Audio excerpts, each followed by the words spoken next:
On the morning of June 18, 1945, a general stood in the misty hills of Okinawa, watching the smoke drift across the limestone ridges, like something caught between the earth and sky. The smell was particular to that moment, rain mixed with gun oil, rust, and the peculiar dampness of an island that had been fought over for nearly 3 months without pause. His name was Simon Bolivar Buckner, Jr., a man whose entire life had been arranged, degree by degree, toward moments of command. And yet there are very few moments in history where we can point to a single hour and say, with certainty, that everything changed in the next breath.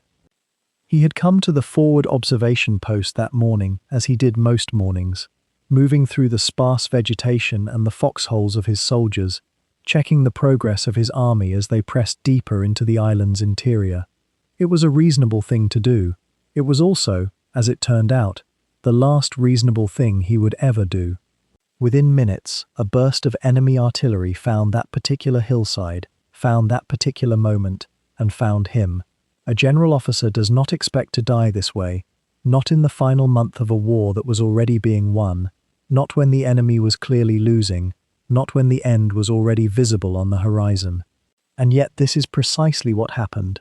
In a single moment, the highest-ranking American officer to be killed by enemy action in the entire Second World War fell on foreign soil, and the nature of command, sacrifice, and the cost of victory took on a different weight entirely. What we know now, from the vantage point of nearly 80 years, is that this moment was not the accident of careless leadership or the recklessness of an officer seeking glory. It was the continuation of a life that had been shaped by duty, by inheritance, by the slow accumulation of responsibility that had begun before he was even born. And to understand that moment, to understand why a 60-year-old general was standing on a misty ridge watching artillery shells fall across limestone, we must begin somewhere far earlier, somewhere quieter, in a Kentucky household where the weight of the past pressed down on everyone who lived within its walls. If you've ever wondered about the untold stories of the Pacific War, the generals whose names were never carved into the popular memory of that conflict, if you find yourself drawn to the quiet moments of military history and the way a single decision or a single morning can reshape an entire war's trajectory, then this is a documentary series you'll want to stay with us for. We explore these depths every week, uncovering the hidden architecture of command, sacrifice, and the long shadow that inheritance casts over ambition. Subscribe now to receive each new sleep documentary on military history and allow these stories to unfold at the pace at which they were actually lived. But let us go back now. Let us move backward through time, away from the misty hills and the artillery burst, away from June 1945 and the moment when everything stopped. We must travel instead to another time, another place entirely, to understand who this man was before he became a statistic, before he became a casualty, before he became part of the historical record at all. We must go back to 1825, to a small gathering in Kentucky, to the birth of a man whose name would echo through the generations, and whose legacy would fall, like a long shadow across morning grass, onto his son. There was a general named Simon Bolivar Buckner. Not the one who died on Okinawa. This was his father. And what made this father remarkable was not merely that he had been a general in the Confederate Army. That alone would have been enough to mark him in the memory of Kentucky. It was that he survived the war, that he lived afterward, that he shaped the landscape of his state long after the cannons had gone silent. He became governor of Kentucky. He lived into a new era, a new America. He carried with him the weight of the Old South and attempted, in his own way, to forge a new identity in a reunited nation. And the child born to him in 1886, named for a South American liberator and for the father who had fought and survived, inherited not just a name, but an entire philosophy of what it meant to lead, what it meant to sacrifice, what it meant to carry honor into an uncertain future. This is the beginning of our story, and it is a story about legacy, about how the decisions made by one generation become the inheritance of the next, about how a name can carry weight that has nothing to do with the particular boy or man who must bear it.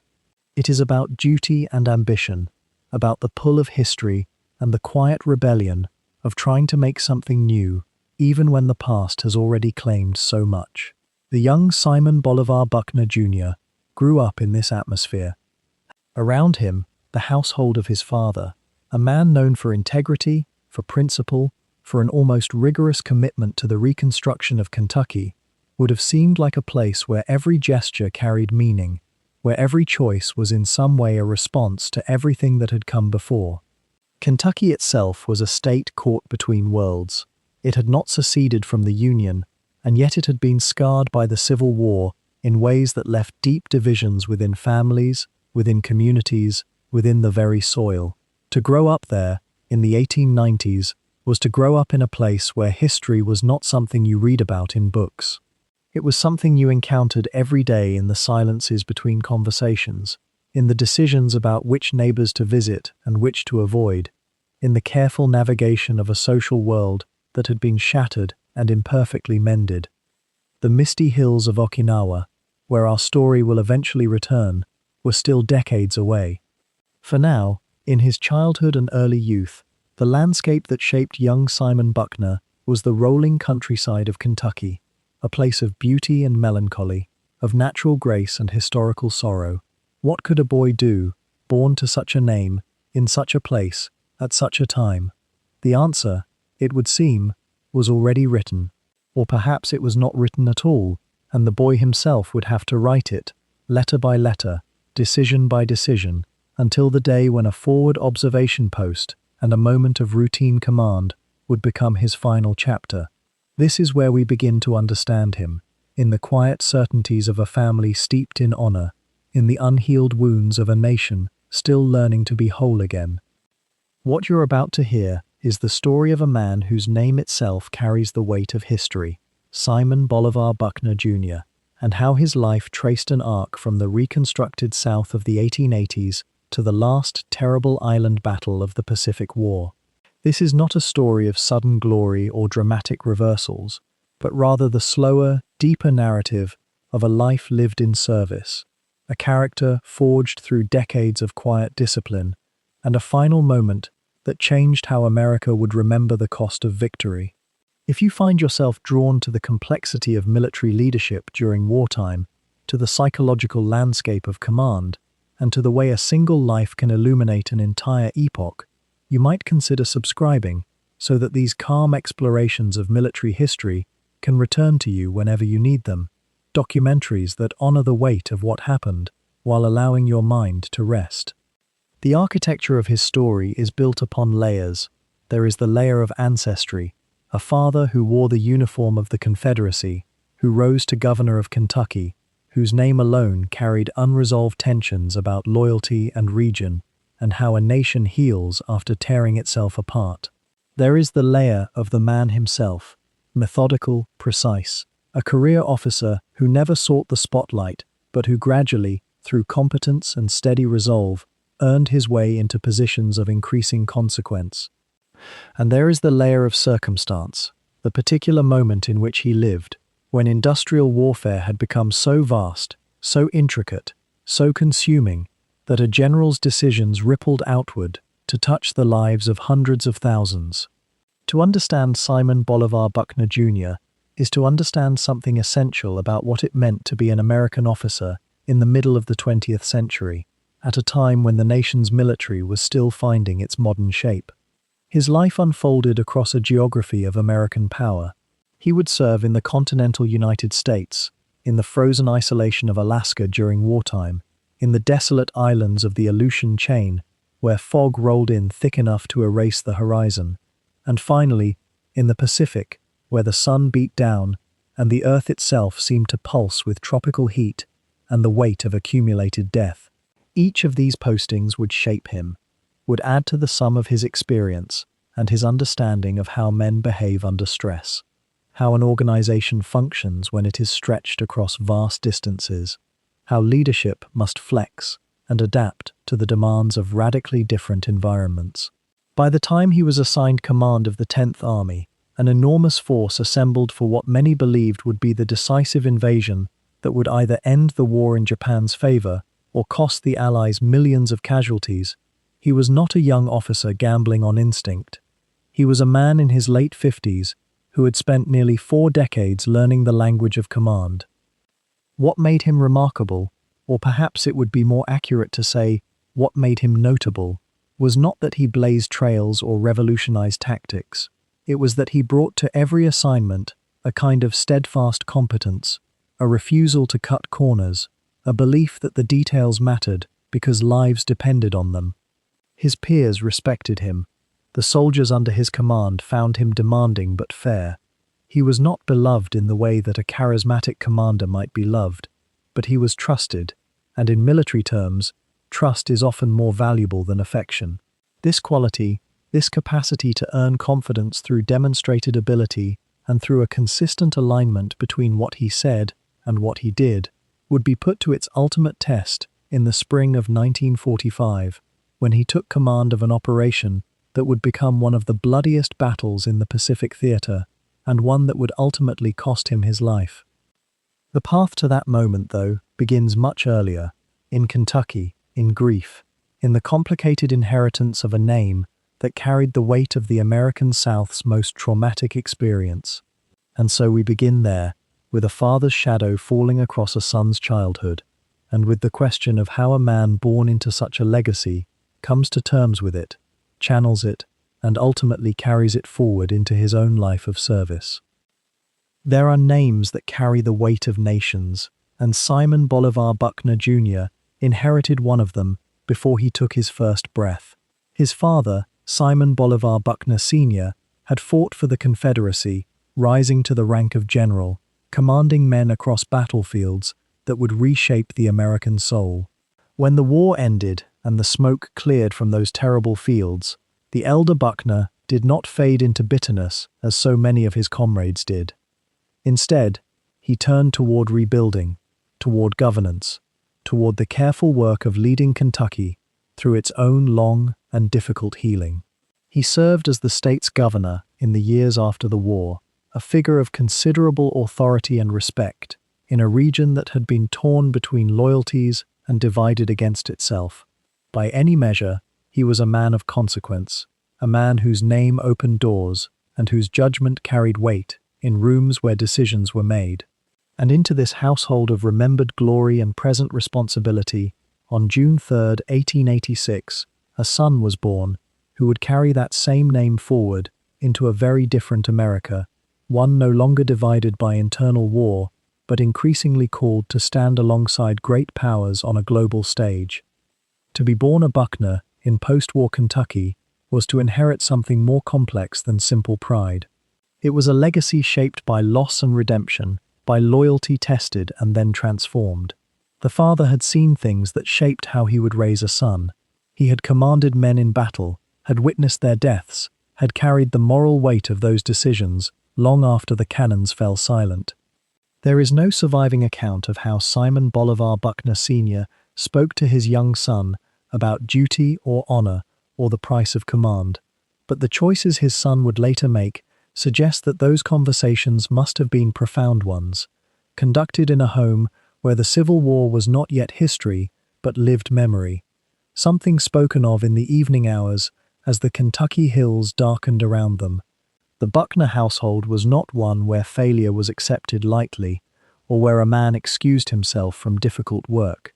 It was, perhaps one might suggest, a place where the shadows of the past were understood to be the teachers of the present. The elder Buckner's own journey from soldier to governor to private citizen offered his son a particular kind of education. Having fought for a cause that had been defeated, having seen the South transformed by occupation and Reconstruction, the elder Buckner understood in a visceral way that loyalty to duty sometimes meant accepting outcomes one did not wish for, that a man's character was measured not by whether his side prevailed, but by whether he conducted himself with honor when everything was being taken from him. When he turned from military life to civilian governance, he demonstrated that there were other ways to serve a commonwealth beyond the battlefield. Kentucky needed rebuilding. Its people needed leadership that could bridge divisions and look toward the future rather than backward only at loss.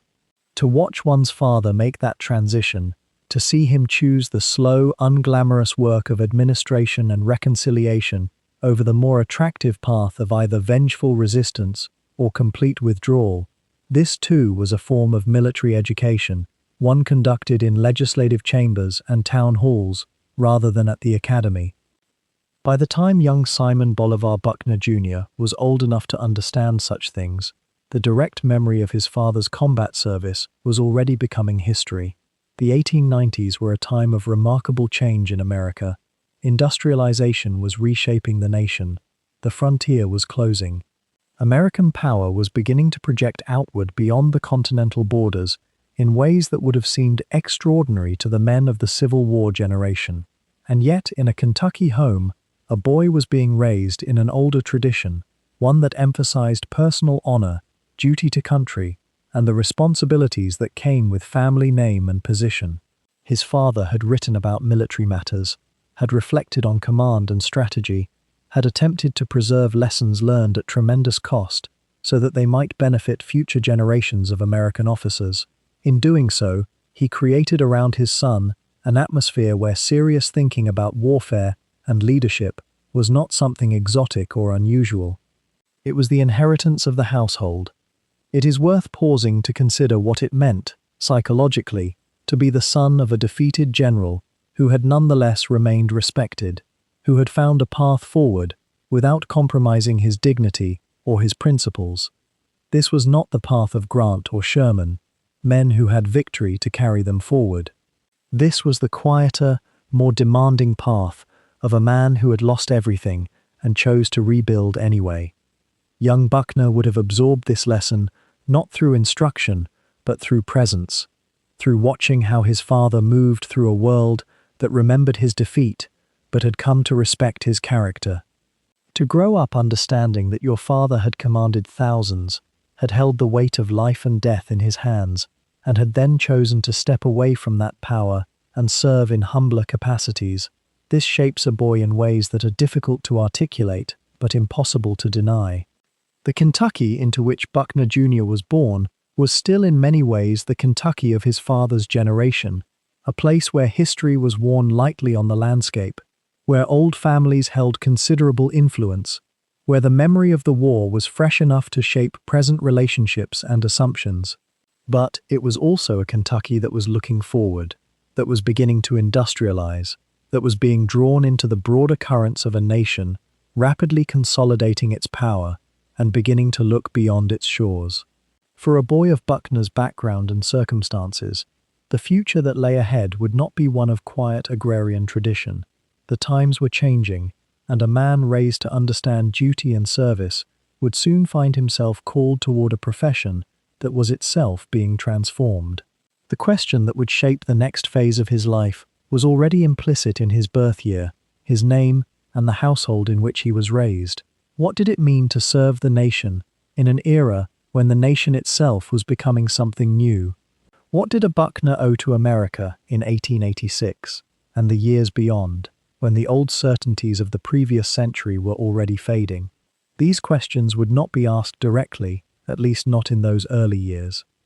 But they were present, nonetheless, in the very air that a Buckner son breathed, in the evening conversations of a household where military thought was never far from the dinner table, in the stories and memories that shaped how a boy understood what it meant to be a man, to take responsibility, and to accept the weight of a name that had already made history once, and would be called upon to make it again.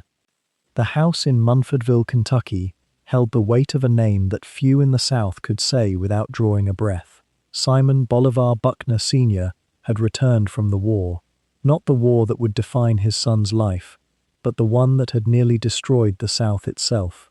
The elder Buckner had surrendered Fort Donelson in 1862, a moment of defeat that would follow him through the remainder of his long life, a shadow cast not in malice, but in the complicated arithmetic of military honor and the irrevocable choices made under cannon fire. And now, in the years after Appomattox, as Kentucky struggled to stitch itself back together, his son, The younger Simon, born in 1886, grew up in a household where that shadow lived in the corners of every room. It was a Kentucky of slow healing, where the wounds of war had not yet closed into scars. The state itself had been torn in half during those 4 terrible years, neighbor against neighbor, brother against brother in some cases, and the peace that followed was fragile, tentative, laden with the weight of memory that nobody quite knew how to set down. And within the Buckner household, this larger brokenness took on an intimate form. A man, the boy's father, carried the burden of a surrender, the knowledge that he had laid down arms when surrender seemed the only answer to an impossible situation. Would another man, in another moment, have held on a few hours longer? Might history have whispered a different story? These were the unspoken questions that dwelt in the spaces between words in Simon Sr.'s presence. The younger Buckner did not grow up in poverty or disgrace, despite what the lost cause narrative might have suggested to him. His father had been resourceful enough, politically astute enough, to climb back into prominence.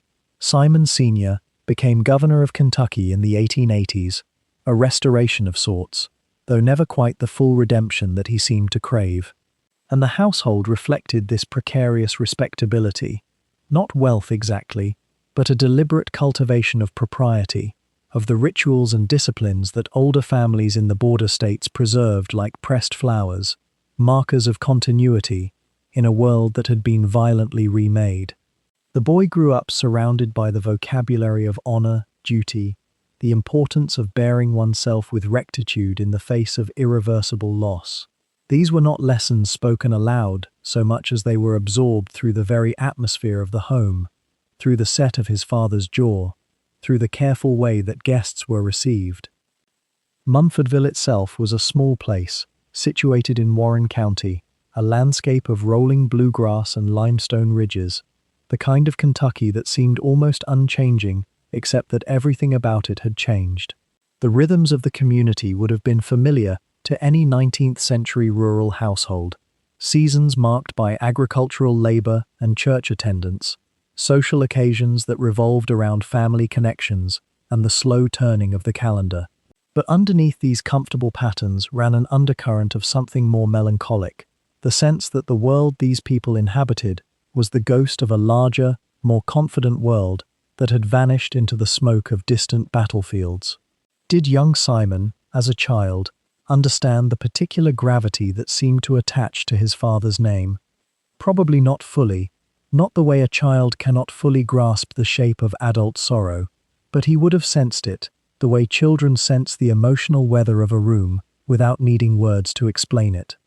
The boy's mother, Mary Cockrell Buckner, came from another established Kentucky family, and she provided something like ballast in the household.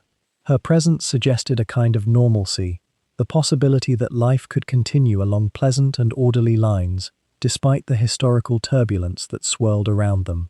She would have supervised his early education, as was customary for families of their station, ensuring that he learned his letters and his numbers, that he was instructed in the Christian faith and the basic courtesies that separated a gentleman from someone less refined. These were not elaborate educational opportunities. The rural South of the 1890s offered little in the way of formal schooling outside the cities, but they were sufficient to establish the foundations of a classical education, the groundwork that would later be built upon at West Point.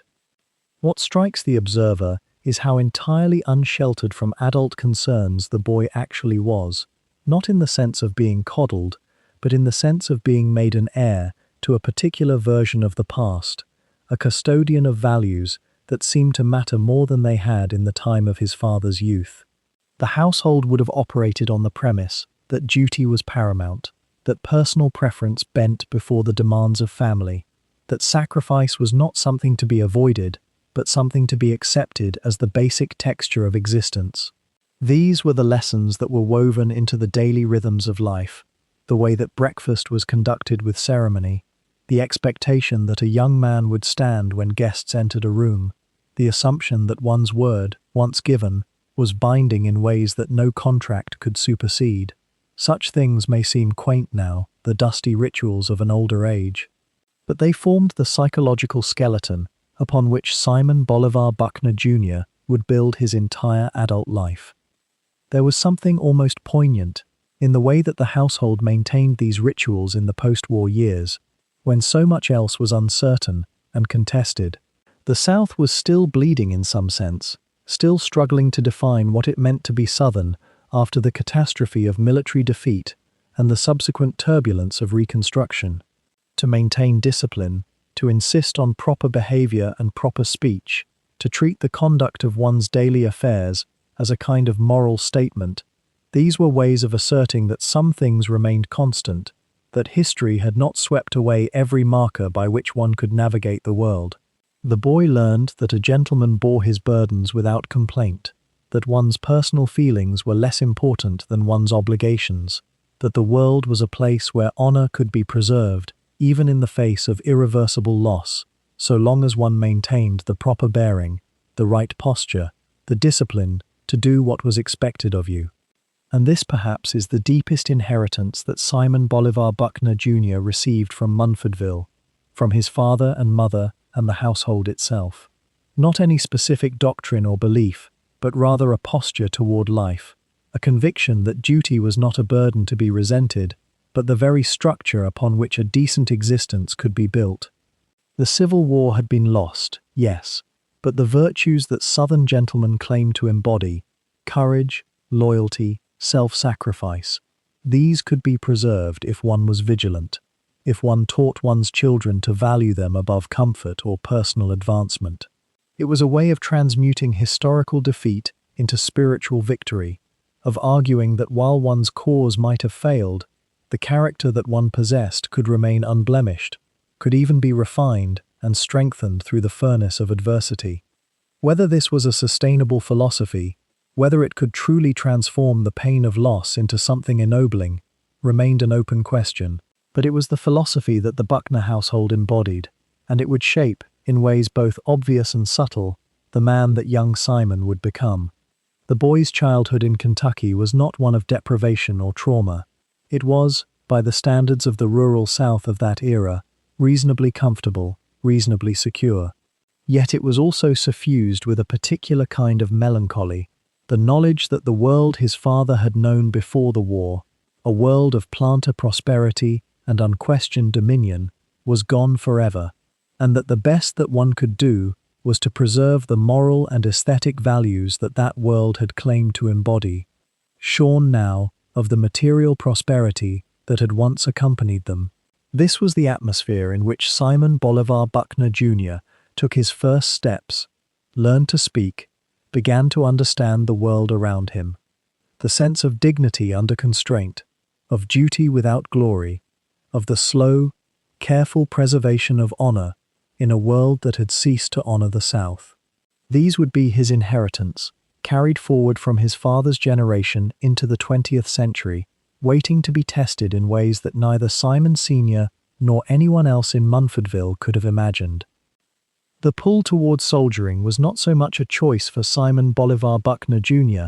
as it was a kind of inheritance woven into the fabric of his days, a thread he had learned to follow before he was old enough to understand the weight it carried. His father's shadow, that immense silhouette of the Confederate general, the Kentucky governor, the man who had held the line at Fort Donelson before surrendering to the Union advance, that shadow was not oppressive so much as it was ever present, a constant companion in the rooms where young Simon grew up.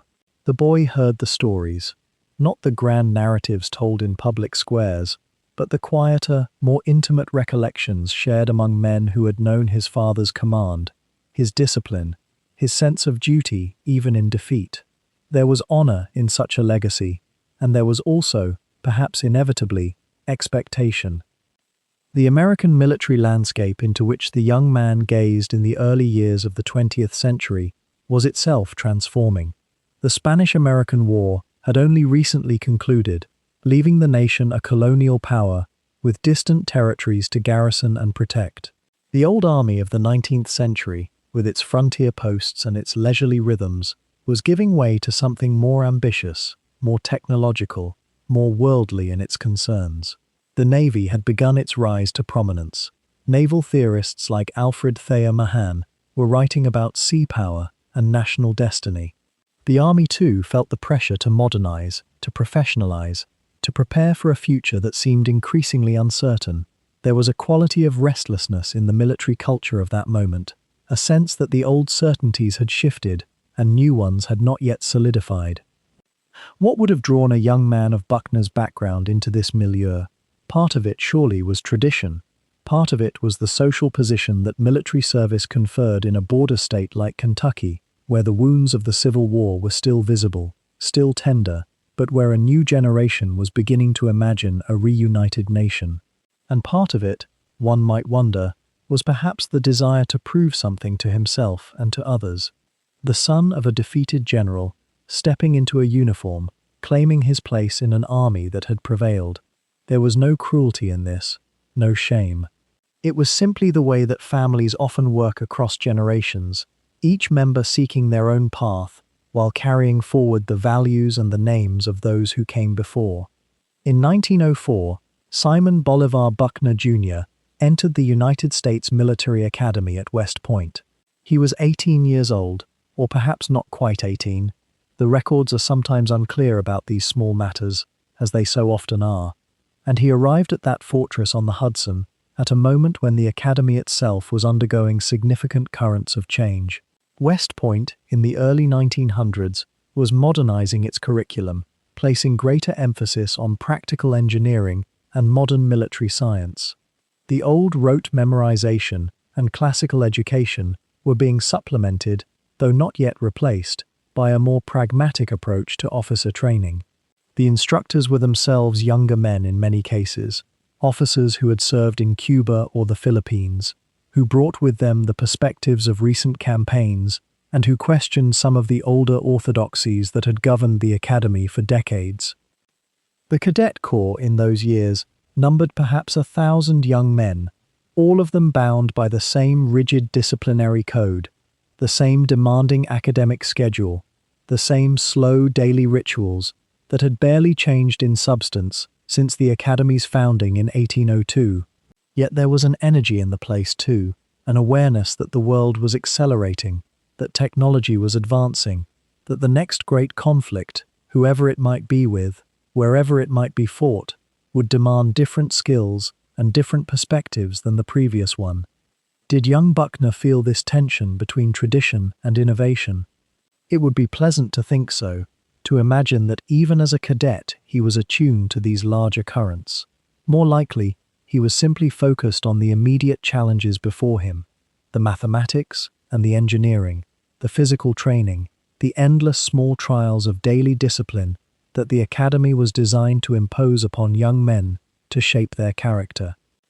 The camaraderie among cadets was legendary, and it would have been a powerful force in those years.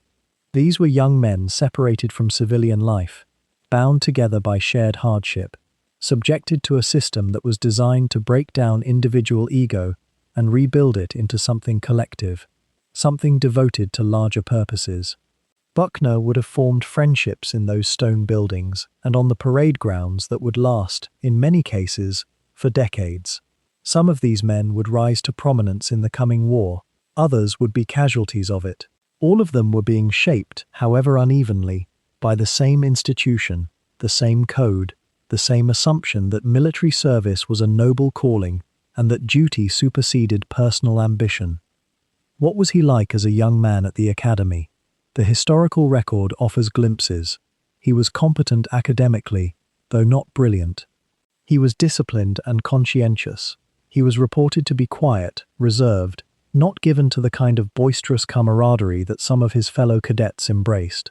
There was something in him, it seems, of his father's gravity, his sense of purpose, his understanding that the uniform carried weight and obligation. But there was also, perhaps, something of his mother in him as well, a capacity for steadiness, for long-term commitment, for working patiently through difficult situations without seeking the spotlight or demanding recognition. The 4 years at West Point would have felt, to him, like both an acceleration and an elongation of time. Each day was precisely scheduled, each week followed the same pattern, yet the years themselves passed quickly when viewed from a distance, and suddenly It was 1908, and he was graduating, and the world beyond the gates of the academy was waiting for him, a world that was growing more complex with each passing month. The Hudson River flows cold and grey past the granite walls of the academy, and it was into that world that young Simon Bolivar Buckner Jr. stepped in the early years of the new century, carrying with him the full weight of his father's name and the expectation that came with it. West Point in those years was a place of rigid geometry and rigid souls, where every moment of a cadet's day was accounted for, where the brass on a uniform was polished not merely for appearance, but as an outward expression of inward discipline. The plebe year, that first crucible, would test whether the son of a general could bear what the institution demanded, and whether he had inherited something deeper than mere reputation. The daily rhythm at the academy was almost monastic in its precision. Reveille at dawn, the bugle call cutting through whatever dreams a young man might have harbored. Formation, inspection, the endless small rituals that transformed civilians into soldiers before they had ever heard a shot fired in anger. Buckner moved through these rhythms with an ease that suggested not arrogance, but a kind of homecoming, as if the discipline itself was a language he had always understood, even if he had not yet spoken it aloud. The son of a military man recognizes, somewhere beneath conscious thought, that order is not punishment but protection, a framework within which excellence becomes possible. The academic curriculum was demanding, but perhaps less so than the social architecture of cadet life. Plebe year was designed, perhaps intentionally, to break down the ego and rebuild it in the image of an officer. Upperclassmen had license to demand deference, to enforce conformity, to create a hierarchy so steep that a first-year cadet existed in a kind of benevolent servitude. And yet within this structure, something unexpected often bloomed, a fierce and genuine camaraderie. These young men were suffering together, learning together, striving together toward a common ideal that seemed, in those years before the Great War, almost romantic in its nobility. Can you imagine what it felt like then, to be part of that fellowship, to know that the men beside you in formation were being tested by the same standards, judged by the same code?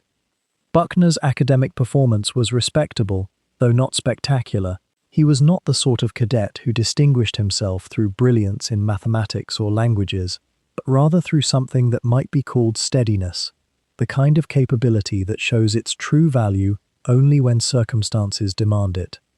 In the classroom he was attentive, methodical, the sort of student who understood that learning was not a matter of flash, but of accumulation, of building brick upon brick until something solid and enduring took shape.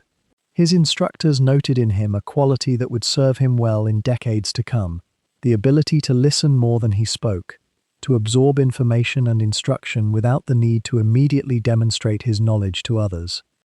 It was perhaps in the athletic and physical dimensions of cadet life that Buckner began to show the qualities that would, much later, mark him as a commander.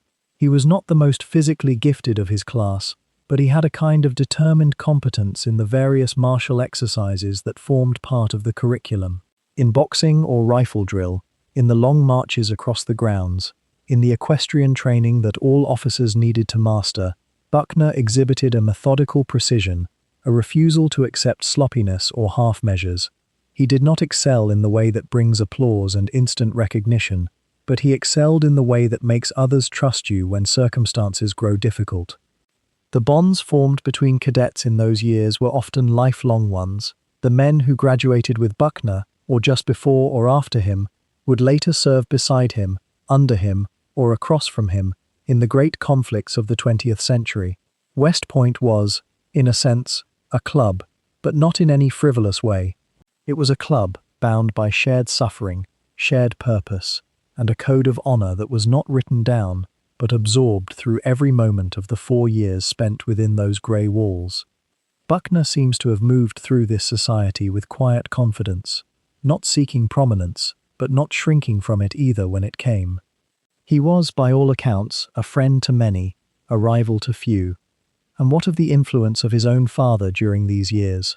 The elder, Simon Bolivar Buckner, had lived long enough to see his son enter the academy, though he would not live to see him graduate, or to witness his long career in uniform.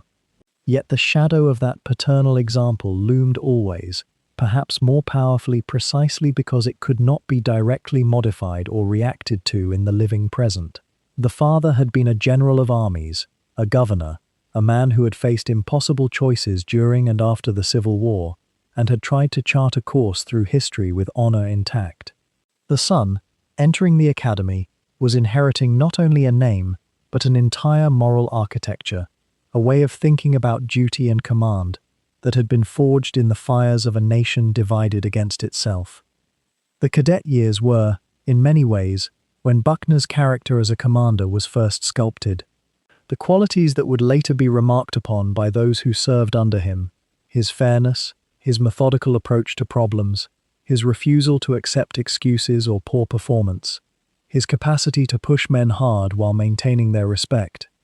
These were not born fully formed, but rather cultivated day by day, semester by semester, in the careful environment of the academy. West Point, in those early years of the 20th century, was still an institution shaped by 19th century values, yet oriented toward a future no one could quite imagine. Buckner absorbed this tension without apparent struggle, moving through it as naturally as a boat moves through water. The question that might have haunted a lesser man, whether he could escape the shadow of his father's fame, whether he could forge his own identity as an officer, does not seem to have troubled Buckner greatly, or if it did, he gave no outward sign of it. Instead, he appears to have accepted the burden of his name as simply another aspect of the weight that an officer must carry, no different in kind from the heavy uniform, or the long hours of study, or the physical exhaustion of a forced march. This acceptance itself became a kind of strength, a kind of integrity, because it meant that Buckner could focus his considerable will not on escaping his past, but on mastering his present, on becoming not a pale copy of his father, but a new expression of the same principles that had guided the elder general. When graduation came, in the spring of 1908, Simon Bolivar Buckner Jr. was commissioned as a second lieutenant in the infantry, ready to take his place in the long line of officers who had come before him. The cadet years had not made him famous or brilliant in any immediately obvious way, but they had made him sound. They had made him disciplined, capable, self-possessed. They had taught him the value of honor, not as a decoration to be worn, but as a foundation upon which everything else was built.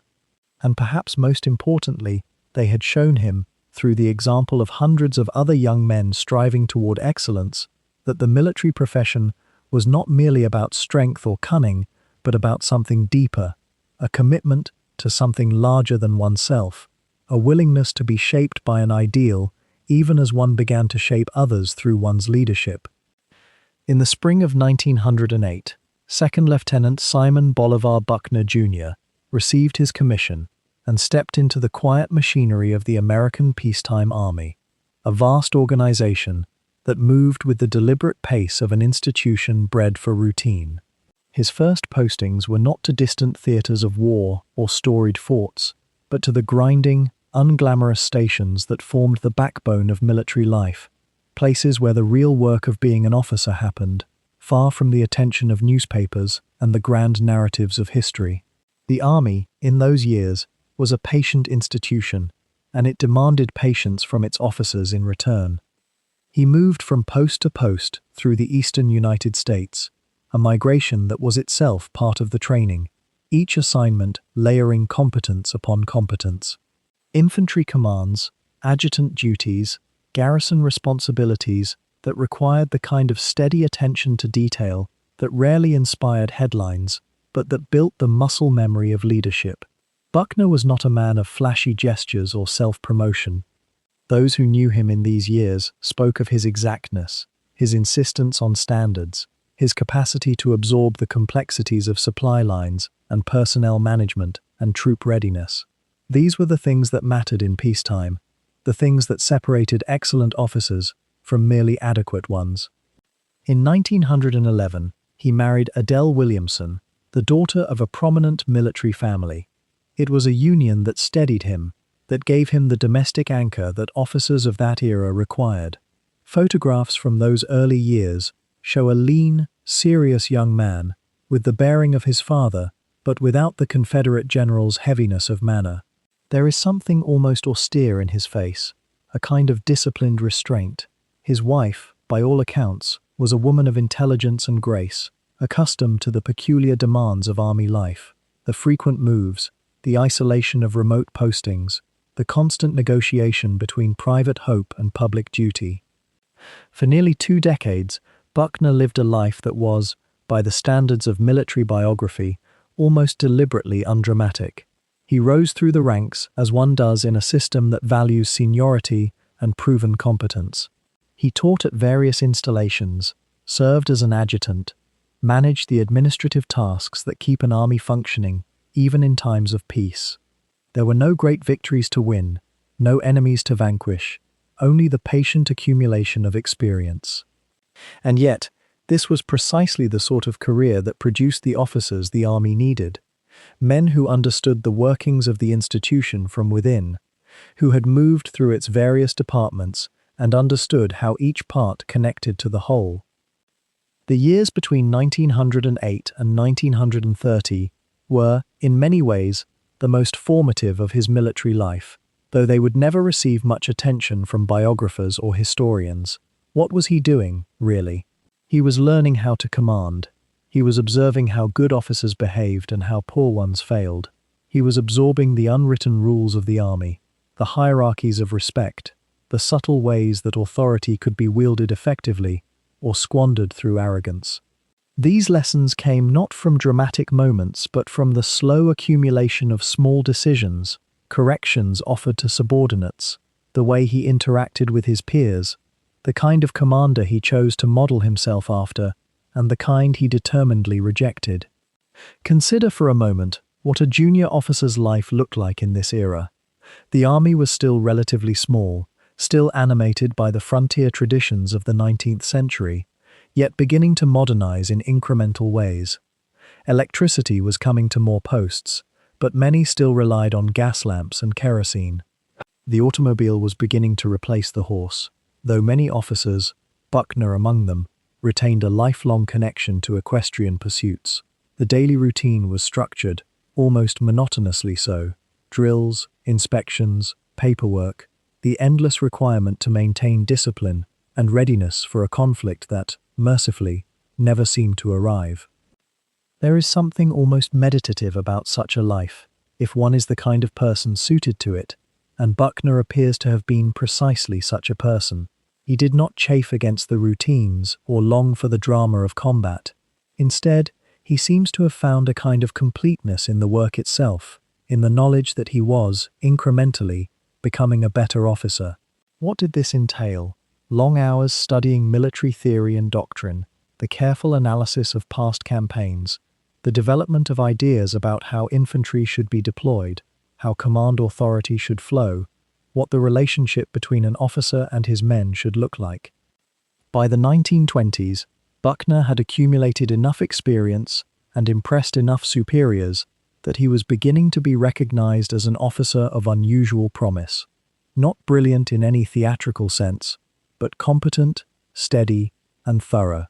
The kind of officer who would eventually be entrusted with significant responsibility, yet still, he remained largely unknown outside military circles. He had not served in the Great War in any capacity that brought him recognition.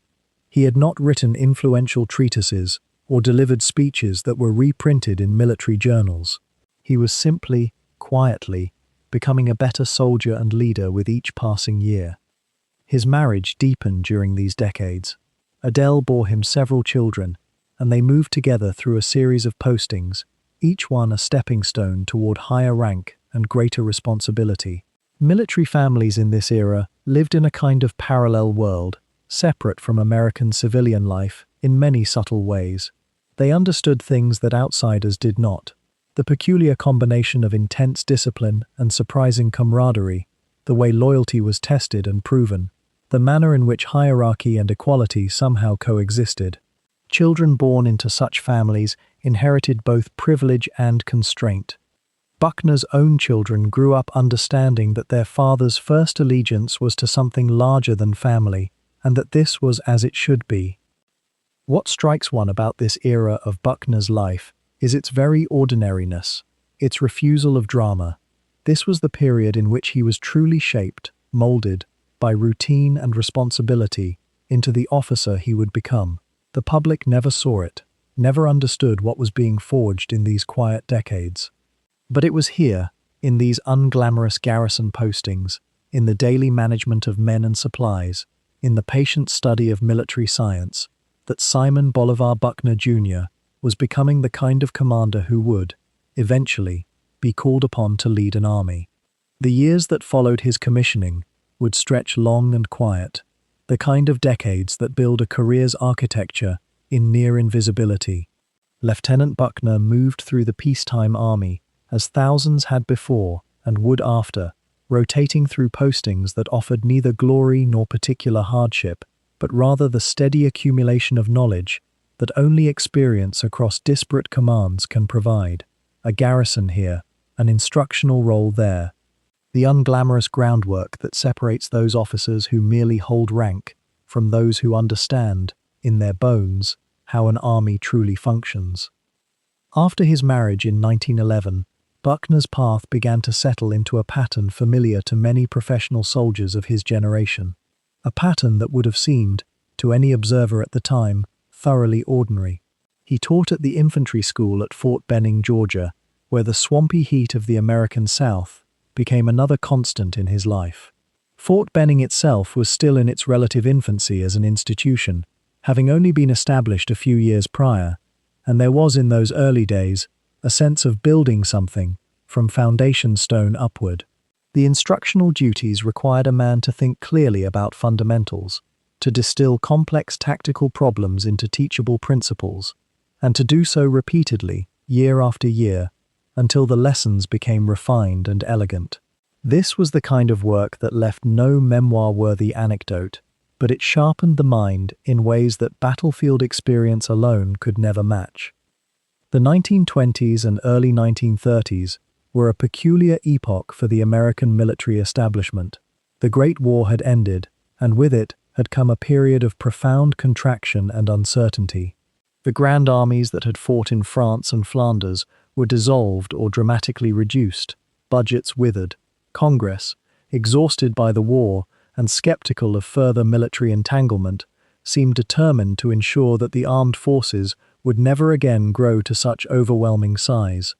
And yet, there existed in the minds of certain officers, men like Buckner, men who had studied military science and understood its historical patterns, a quiet conviction that this peace was temporary, that somewhere on the horizon the storms were gathering, not in any dramatic or foreseeable way, but in the slow geological sense that empires and nations, left unchecked, inevitably move toward collision. During these interwar decades, Buckner held various administrative and instructional positions that might have seemed, on their surface, routine. There were postings to the Army General Staff College, where he developed expertise in the complex machinery of military administration and planning. There were assignments that required him to manage supply lines, organize training cycles, and navigate the Byzantine bureaucracy that any large institution develops. These tasks are not the stuff of military legend. They do not produce stirring narratives or tales of daring. Yet they are absolutely essential to the functioning of any military force, and they reveal something important about Buckner's character. He was willing to do the necessary work, the unglamorous work, without complaint or visible resentment. It is worth pausing here to consider what this period meant, not merely for Buckner individually, but for the entire American officer corps. The 1920s and 1930s were years in which the United States Army, starved of resources and operating with a fraction of its wartime strength, was forced to think deeply and carefully about how to maintain institutional knowledge and capability during profound austerity. Officers taught one another. They read military history. They conducted theoretical exercises. They corresponded with their peers and exchanged ideas through professional journals.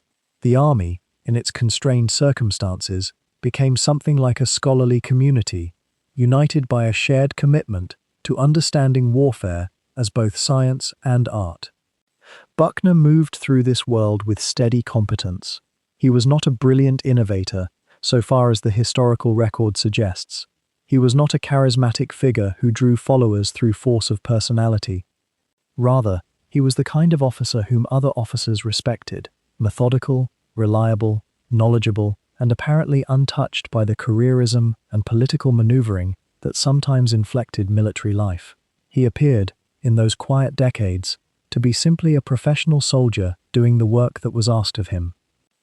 There is something almost meditative about contemplating a career in these years, a career spent largely outside the public eye, accumulating experience in the shadows while the nation itself was absorbed in other concerns. The Roaring Twenties were happening, somewhere beyond the parade grounds and the barracks. The stock market boomed and then crashed. The Depression arrived and transformed American society. Buckner, meanwhile, was somewhere in the Army's vast organism, teaching, planning, administering, learning. The slow acquisition of competence has no dramatic arc. It unfolds in small increments, in the careful mastery of detail, in the development of judgment, through repeated exposure to similar problems solved in slightly different ways. By the mid-1930s, Buckner had become known to his superiors as a reliable officer with broad experience and sound judgment. This reputation, built quietly over more than 2 decades of service, would eventually elevate him to positions of increasing responsibility. But in those interwar years, such elevation was far from certain. Many officers of his generation never advanced beyond the rank of colonel. Many never held significant command. The machinery of promotion was slow, and advancement often depended as much on fortune, connections, and timing as it did on merit. Buckner had none of these apparent advantages. He was not the kind of officer who used his family name to advance his career, despite the considerable luster that his father's legacy might have afforded him. He had no particular political patronage. What he possessed was steady competence and an almost stubborn dedication to learning the craft of soldiering in all its dimensions. The postings continued through the 1930s. Each one added a layer to his understanding, a new context in which to apply and refine his growing expertise. He was a man building something, though perhaps not consciously aware of what the final structure would be. The Great War had ended, the economic order had been disrupted, and then seemed to stabilize. The future was unknown, as all futures are, but for an officer like Buckner, the years between the wars were not a period of stagnation or waste. They were the foundational years, the years that would determine whether he could handle the enormous responsibilities that might, someday, come his way. The years between the wars were, for the United States Army, a peculiar kind of limbo. The Great War had ended with a thunderous crescendo in 1918, but the years that followed unfolded in a muted, almost apologetic whisper. The nation had turned inward, exhausted by the scale of what it had witnessed in the mud and gas and smoke of European trenches. Congress, reflecting the mood of a weary country, began systematically reducing the military budget almost immediately. By the early 1920s, the Army found itself smaller than it had been before the war, a remarkable contraction for a nation that had only recently mobilized millions and sent them across an ocean. This context matters profoundly when we consider what Buckner faced in those middling decades of his career. A thoughtful officer in such a period confronted a peculiar challenge. How does one build and maintain excellence in an institution starved of resources, public attention, and the urgency that war provides? The answer, for men like Buckner, lay in a kind of patient, methodical stewardship. They became students not only of what the Army had been, but of what it might become. The technological landscape was shifting in ways both obvious and subtle. The First World War had demonstrated the terrible promise of the machine gun, of artillery with unprecedented killing power, of aircraft beginning their transformation from curiosities to weapons systems. Yet in the 1920s and 30s, the American military establishment was deeply divided on what these lessons actually meant. Should the army embrace mechanization fully? How should infantry, cavalry, and armor relate to one another? What role would aviation play in ground campaigns? These were not merely technical questions, they were philosophical ones about the very nature of warfare itself. Consider the peculiar status of cavalry in those decades. The horse-mounted charge had been rendered obsolete by modern firepower, and yet cavalry units persisted in the army's organizational structure. Some officers clung to these traditions almost romantically, even as younger, more forward-thinking commanders began quietly advocating for mechanized alternatives. Buckner, who would eventually command men trained in modern mobile warfare, was witnessing firsthand this slow, sometimes painful transition. It required a certain wisdom to honor the past while remaining alert to the future, a balance that not every officer managed gracefully. The Army's budget constraints, while frustrating, sometimes proved paradoxically clarifying. With fewer resources, training had to be more efficient, more focused. Doctrine had to be thought through rather than simply inherited. Maneuvers became opportunities not just for practice, but for genuine experimentation. During the 1930s, as Buckner moved through various assignments, he would have participated in or observed these large-scale field exercises, particularly the maneuvers conducted across states like Louisiana and Texas, where vast swaths of terrain allowed commanders to test ideas and refine tactics. These exercises were where the Army's intellectual ferment became most visible. Officers and enlisted men alike learned that modern warfare might look radically different from what they had studied in histories or experienced in the previous conflict. Tank units began coordinating with infantry in new ways. The role of artillery shifted as communication improved. The relationship between commander and subordinate evolved with new communication technologies. Radio, in particular, was transforming the rhythm of command. No longer did an officer need to be physically present to issue orders. They could now speak directly to units spread across miles of battlefield. What was Buckner absorbing during these years? He was, in many ways, a sponge, a career officer of genuine intellectual curiosity who took seriously the responsibility of understanding not just how to command, but how the nature of command itself was changing. He served in various administrative and training roles, and in each, he seemed to approach his work with a certain depth. Whether teaching at the academy or managing garrison logistics, he was not simply going through the motions. He was learning the texture of military organization, the grain of how large numbers of men could be coordinated, disciplined, and directed. The rise of professional military education during this period is worth noting quietly here. Officers like Buckner had access to war colleges, to formal study of doctrine and history, to networks of other thinking men grappling with similar questions. The Army War College, established earlier in the century, became a kind of clearinghouse for ideas about modern warfare. These institutions bred a certain kind of intellectual culture, not academic in the purely theoretical sense, but practical and grounded in the reality of armed forces. They produced officers who were at once soldiers and students, ready to act but also ready to think. There was also, during these decades, a slow recognition that the next war, should it come, would be different in scale and scope from even the First World War. Some far-sighted military planners were beginning to sense this. The implications were staggering. If the previous conflict had required the mobilization of an entire nation, what would the next one demand? How must the army prepare not just for combat, but for the logistics, the industrial capacity, the human organization required to sustain modern war? Buckner's temperament seems to have made him well suited to this kind of long-term thinking. Unlike some officers who chafed at the quiet years and yearned for glory or rapid promotion, he appeared content to build expertise incrementally. He was acquiring, year after year, a deep familiarity with how military systems functioned, how men responded to training, how discipline and morale were sustained over time. These were the unglamorous but crucial components of military effectiveness, the scaffolding upon which any great commander must build. The broader strategic context of the era, the rise of fascism in Europe, Japanese militarism in Asia, the sense that another global conflagration was becoming increasingly probable, would have been present in Buckner's awareness as in that of all thoughtful observers. Yet for career officers of his generation and temperament, there was little to do but prepare methodically, continuing to strengthen the institution even as the nation remained officially at peace and unofficially uncertain about its role in a darkening world.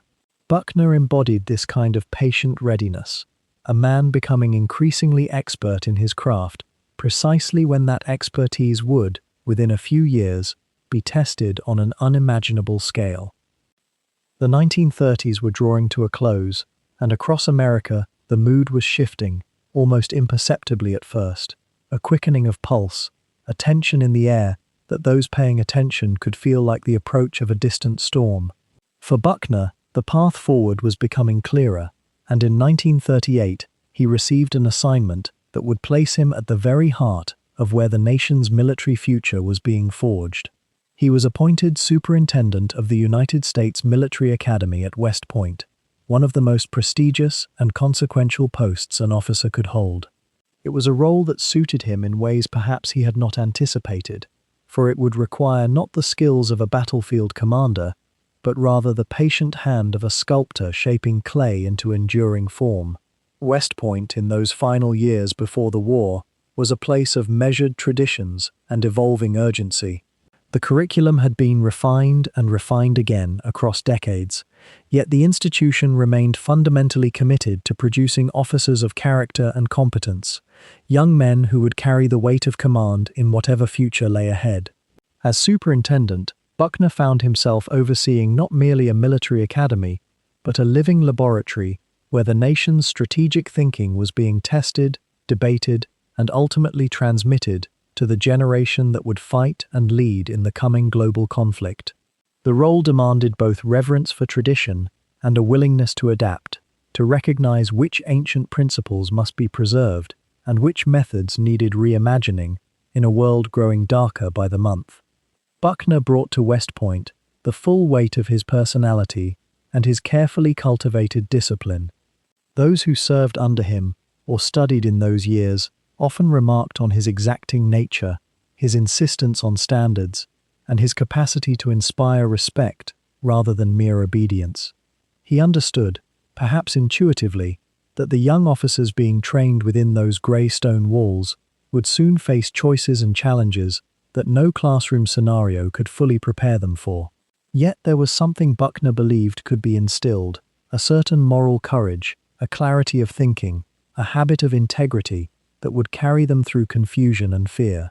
Every aspect of cadet life, from the dawn formations to the evening studies to the rigid hierarchy of rank and privilege, was designed to build these qualities, and Buckner served as both guardian and architect of this system.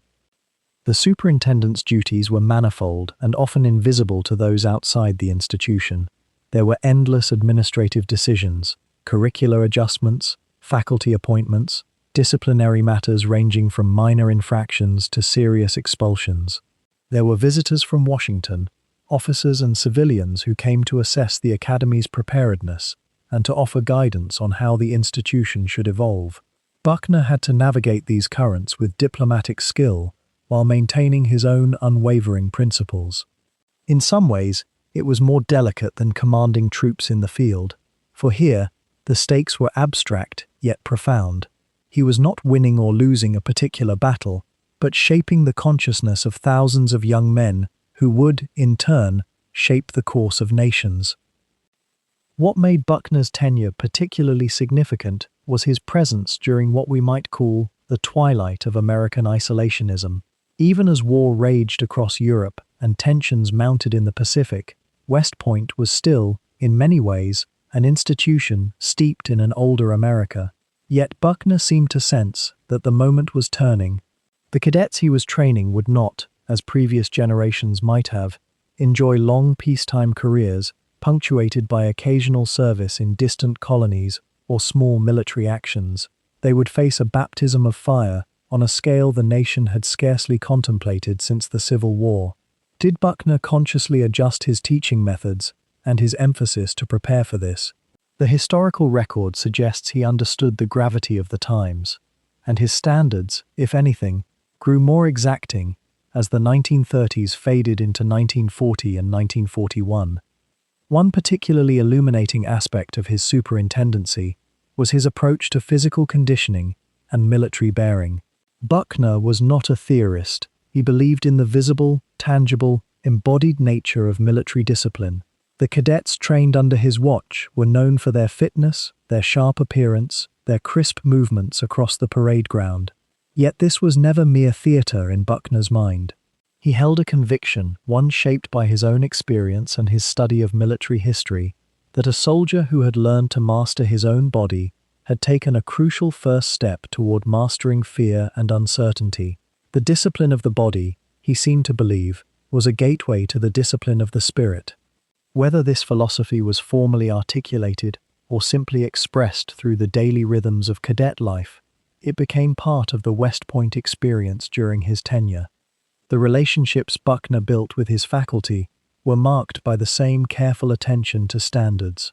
He selected officers to teach alongside him who shared his commitment to rigor and who understood that they were not merely instructors but mentors, guides for young men entering one of the most consequential professions imaginable. There was little room for mediocrity in Buckner's West Point, and those who could not meet his expectations found themselves reassigned or gently encouraged to seek careers outside the academy.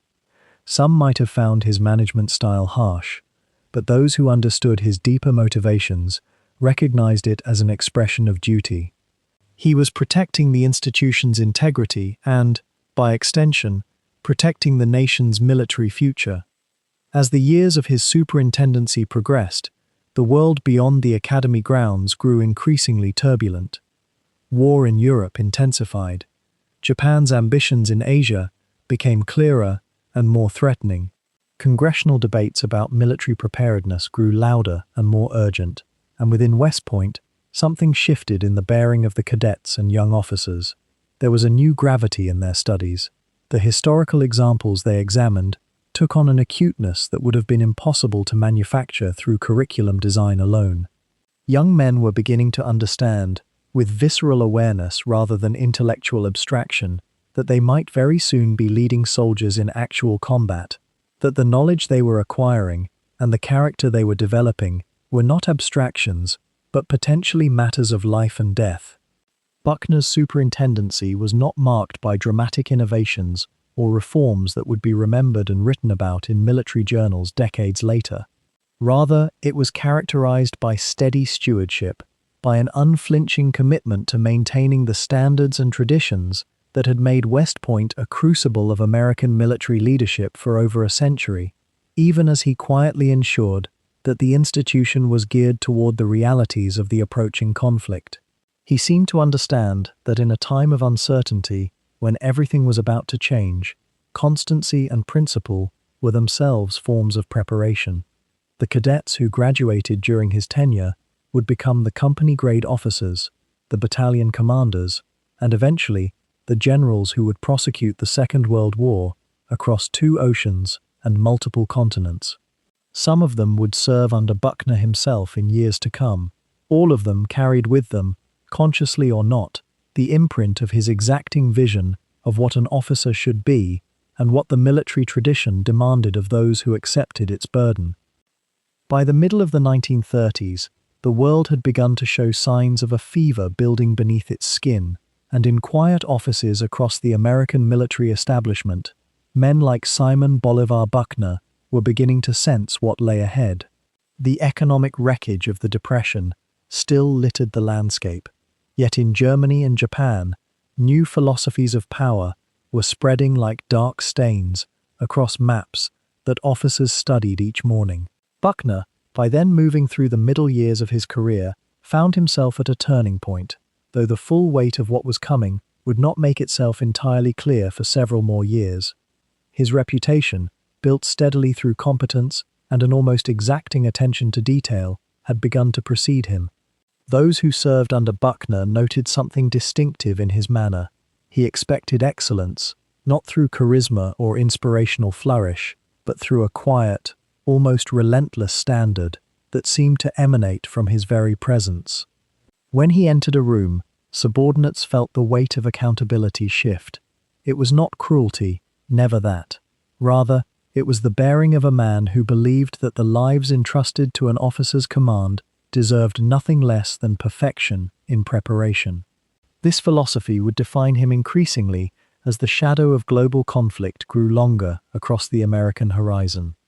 The late 1930s were peculiar years for the American Army, a branch of service that had fallen into a state of what might be kindly called gentle decline. Congress, still largely isolationist and skeptical of military spending, allocated resources sparingly. The Army of 1937 or 1938 was a lean force, spread across distant posts, garrison towns, and forgotten corners of the American landscape. Yet among officers like Buckner, there was a quiet sense of obligation stirring. The treaties that had promised a lasting peace were fraying visibly. The League of Nations, that grand experiment in collective security, seemed increasingly toothless. And in the Far East, where American interests had long entangled themselves, Japan was on the move. Buckner's own career had taken him into administrative and educational roles that, on the surface, might seem removed from the gathering tumult. He served in various postings, engaged in the grinding work of training, planning, and institutional maintenance. Yet these years of what might appear unglamorous service were actually forging something essential in him, an intimate understanding of how the American military apparatus could be mobilized, reformed, and prepared for large-scale conflict. He was learning the machinery from the inside, understanding its strengths and, more importantly, its terrible weaknesses. Every shortage of equipment, every training deficiency he noted, every bottleneck in the supply chain, these observations accumulated like sediment, and Buckner was absorbing them with the systematic patience of a man preparing for a storm he could not yet see, but could feel approaching. The Spanish Civil War, that terrible rehearsal for the larger conflict to come, had provided a stark education to military observers worldwide.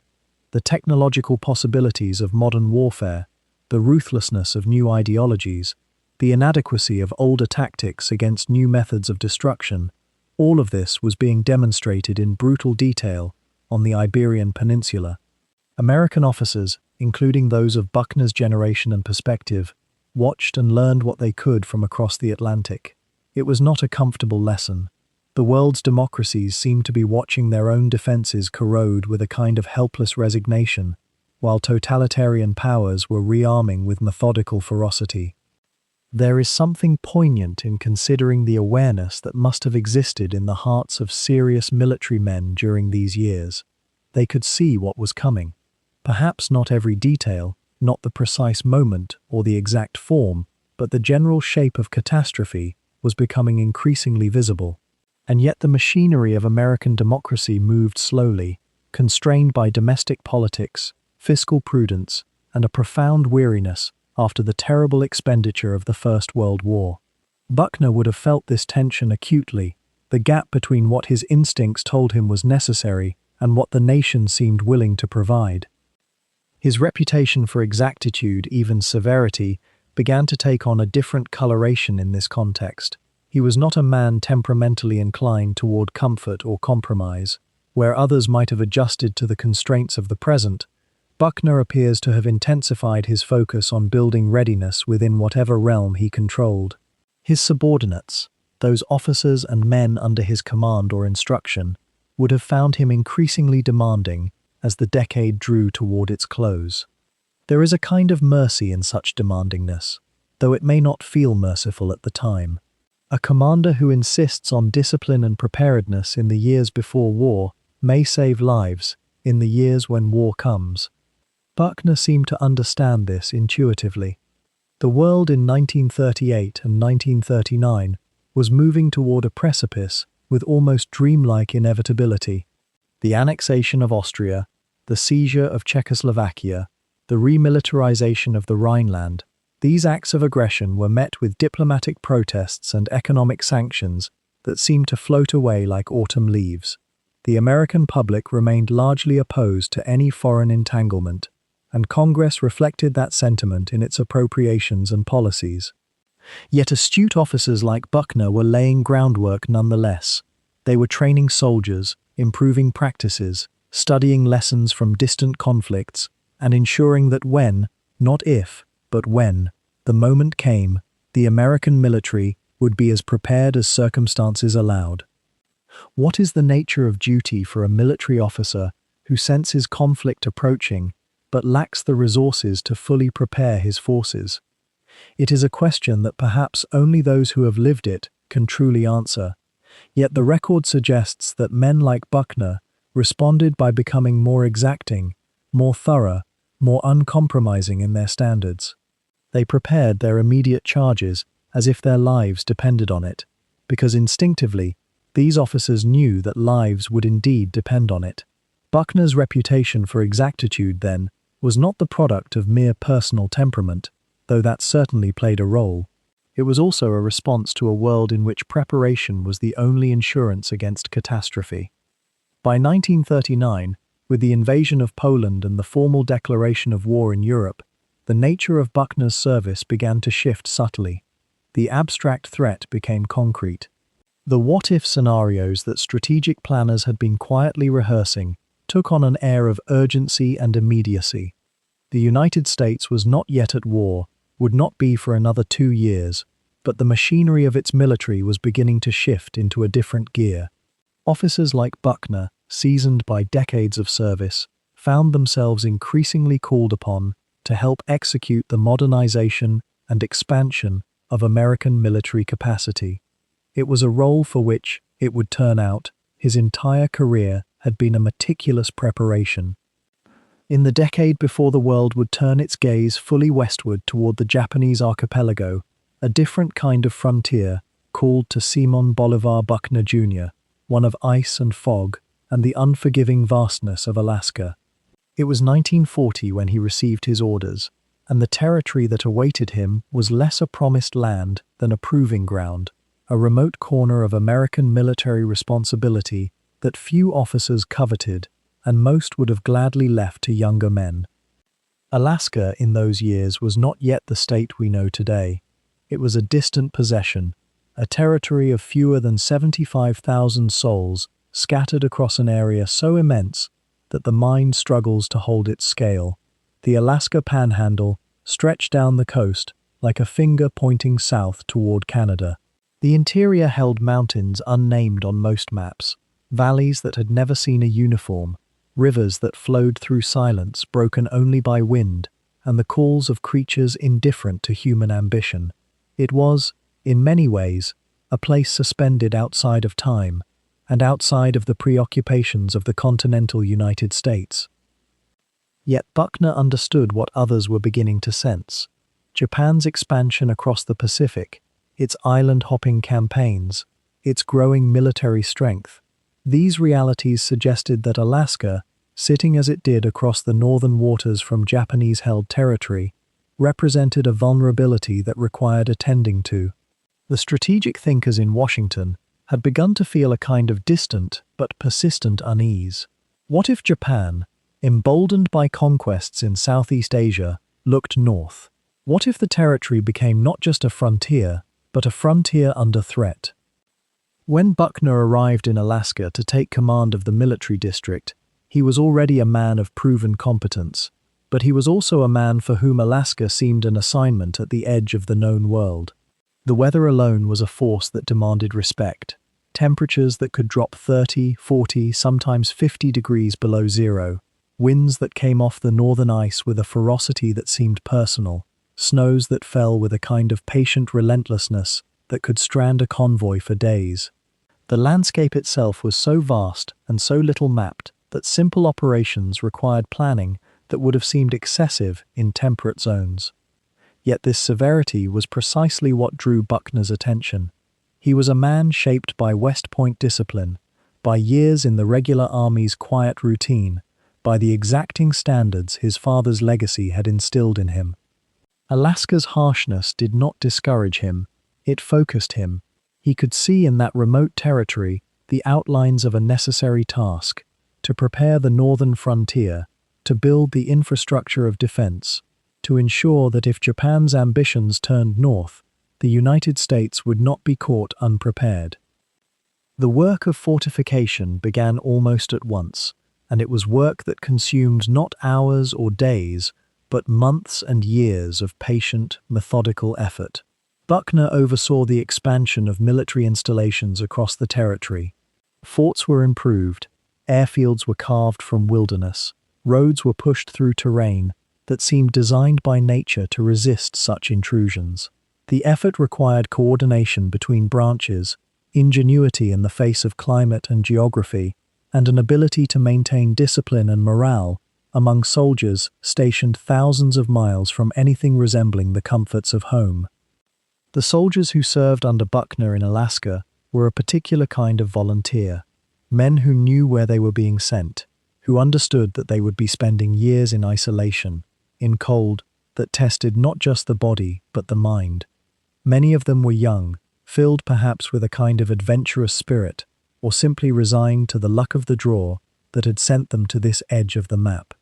Buckner's approach to leadership in this setting was, by accounts of those who served with him, characterized by the same exacting standards he had maintained throughout his career, but tempered by an awareness of the unique psychological demands of Arctic service. Winter in Alaska in those days was not softened by the amenities that later decades would bring. There was no internet, no satellite communication linking isolated posts to the wider world with the ease we might now imagine.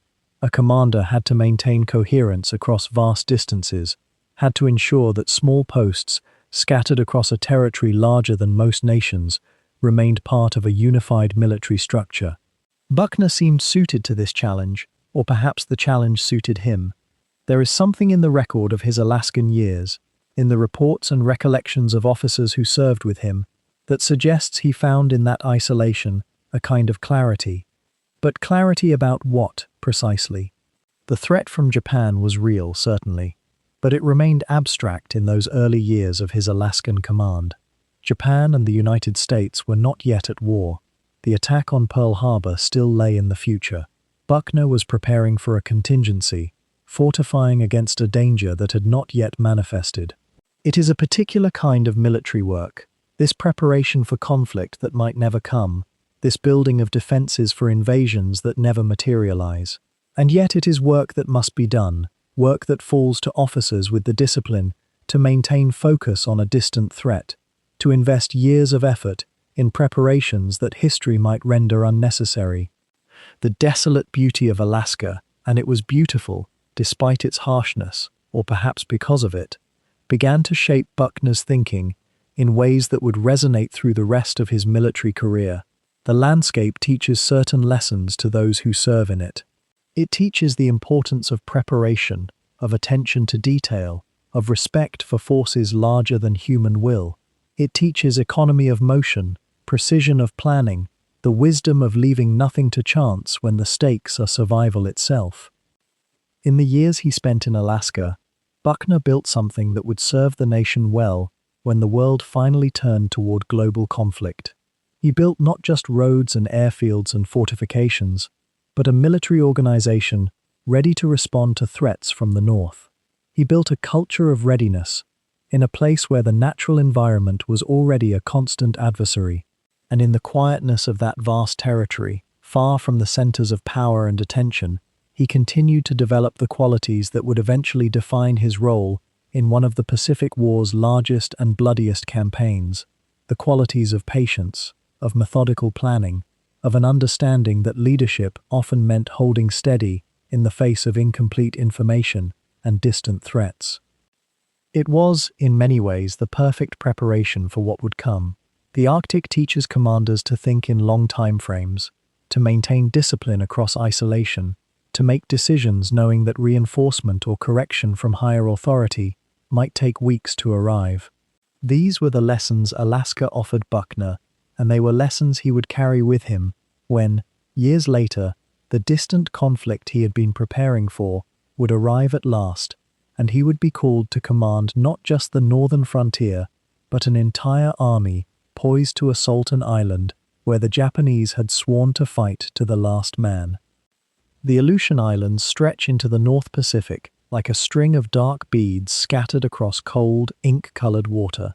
They are treeless and windswept, their volcanic ridges perpetually shrouded in fog so thick that pilots could not see their own wingspans. And it was here, in this remote and often forgotten theater of the war, that Simon Bolivar Buckner Jr. would find himself commanding operations that history would later pass over in favor of more celebrated campaigns. Yet the Aleutian Islands campaign, though small in the eyes of those who tracked the war from Washington or London, was no less consequential to the soldiers who fought there, and Buckner's leadership during these months would refine the precision and discipline that would follow him southward when greater battles called.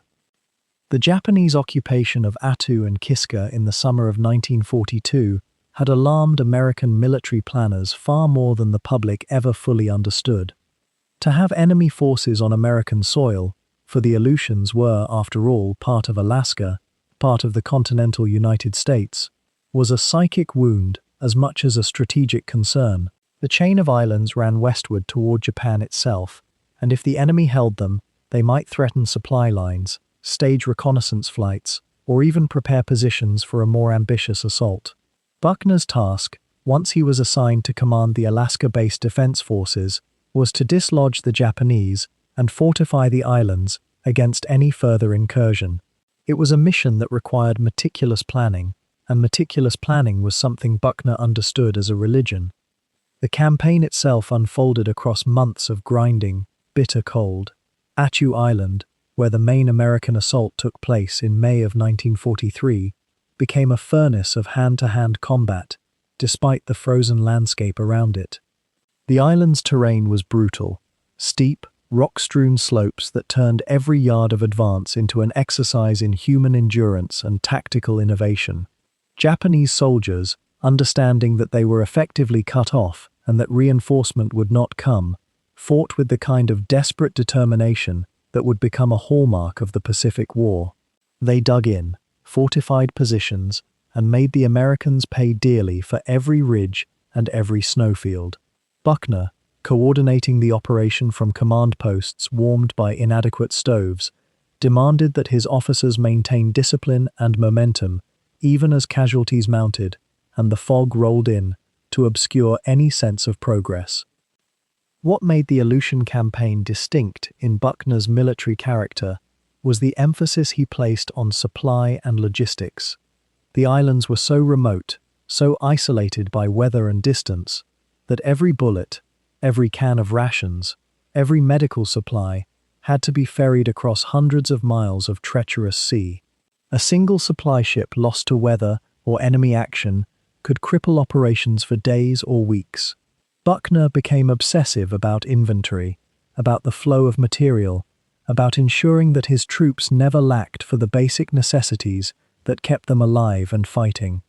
This attention to detail, born of necessity in the Arctic, would become a signature of his command style. He believed, rightly, that officers who did not understand supply, who did not comprehend the fragile thread that connected distant soldiers to the home factories producing what they needed, were not truly commanding anything at all. They were merely gesturing toward command. The fog itself became an almost tangible presence in the daily operations. Pilots spoke of it with a mixture of fear and resignation, for the Aleutian fog was not like other fogs. It clung to the islands, it rolled in from the sea without warning, it transformed day into twilight within moments. Buckner recognized that this fog was not merely an inconvenience, it was a factor as real as enemy numbers, as consequential as terrain. He incorporated it into his planning, understanding that his troops would spend much of the campaign fighting blind, that accurate fire support might not be possible, that coordination between units would be tested by the simple inability to see.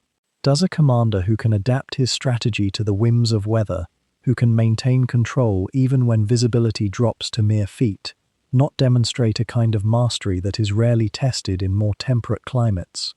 The Japanese garrison on Attu, numbering perhaps 2,500 soldiers, fought with extraordinary tenacity. They counterattacked repeatedly, they defended positions with grenades and bayonets when ammunition ran low, they inflicted casualties far exceeding what American planners had anticipated. The battle lasted for weeks, grinding across the island's frozen valleys and rocky outcrops. Young American soldiers, many of them newly arrived to Alaska, found themselves in an environment more hostile than anything they had imagined. The cold itself became an enemy as significant as the Japanese soldiers shooting at them. Frostbite claimed nearly as many men as enemy fire. Exhaustion set in with a depth that even well-supplied troops found difficult to endure. Yet Buckner maintained pressure, maintained discipline, maintained the gradual forward momentum that would eventually clear the island of enemy forces. By the time Attu was secured in late May of 1943, the American forces had suffered over 3,000 casualties, including nearly 600 killed. The Japanese garrison, refusing to surrender in accordance with their military code, chose to charge American positions in a final counterattack. Almost none survived. It was a grim arithmetic that Buckner understood but did not speak of lightly. He visited the wounded, he wrote letters to the families of the dead, and he reflected on the cost of these remote islands that few Americans could find on a map. The victory was complete, but like all victories in war, it came inscribed in human suffering. Kiska Island, occupied by a smaller Japanese force, represented a different sort of challenge. Intelligence reports suggested anywhere from 5,000 to 10,000 enemy soldiers on the island, though these numbers proved to be significantly exaggerated. Buckner authorized the invasion anyway, planning for the worst-case scenario. In August of 1943, American and Canadian forces landed on Kiska in a massive amphibious operation. There was little resistance. In fact, there was almost no resistance at all. The Japanese, recognizing the hopelessness of their position, had evacuated the island weeks earlier under cover of fog and darkness. American troops wandered across the landscape, searching for an enemy that had already departed. It was, in some ways, a hollow victory, and it may have contributed to a certain sense of anticlimax in the campaign's conclusion. Yet Buckner extracted lessons from every phase of the Aleutian campaign. He learned about island warfare, about the coordination of naval, air, and ground forces in challenging conditions, about supply lines stretched across vast distances. He learned about the Japanese soldiers' willingness to fight to the last man, rather than face the shame of surrender. He learned about the American soldiers' capacity for endurance when leadership was clear and objectives were stated with precision. And perhaps most importantly, he learned about himself, about his own capacity to command large operations, to maintain calm under pressure, to make decisions that affected thousands of lives while sitting in fog-bound command posts with inadequate information and insufficient certainty.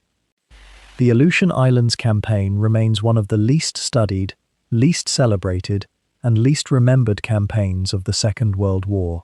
There were no journalists clamoring for stories, no photographers capturing iconic images, no grand narratives being woven for the American public back home. It was a campaign of cold, fog, and distance. It was a campaign that cost lives in pursuit of territory that, in the grand scheme of the Pacific War, mattered less than Buckner's superiors were willing to admit. Yet for those who fought there, and for Buckner in particular, it was a proving ground. It was a place where character was tested and competence was forged in the intersection of harsh environment and determined enemy. When the time came to move south, when greater campaigns awaited, Buckner carried with him the hard-won wisdom of the Arctic. He understood now what his troops were capable of enduring. He understood the weight of command in impossible conditions, and he understood that victory, no matter how distant or fog-bound it might be, always came at a price that was never fully captured in official reports or casualty statistics. The Arctic imposes a silence that few men ever truly understand. When Buckner arrived in Alaska to take command of the defenses there, he entered a theater of war that seemed almost to operate by its own laws, removed not merely by geography, but by a kind of temporal strangeness that the rest of America could scarcely fathom.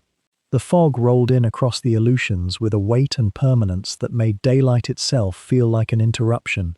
Soldiers who had enlisted for glory or duty, or escape, found themselves instead in a landscape where the very air seemed to conspire against human presence. The cold was not merely physical, it was existential.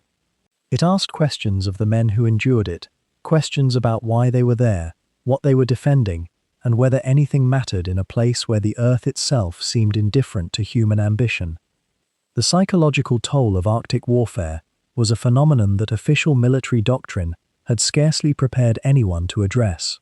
Men developed peculiar afflictions that had no name in the medical manuals, a kind of frostbite of the spirit that left them functioning but somehow less whole.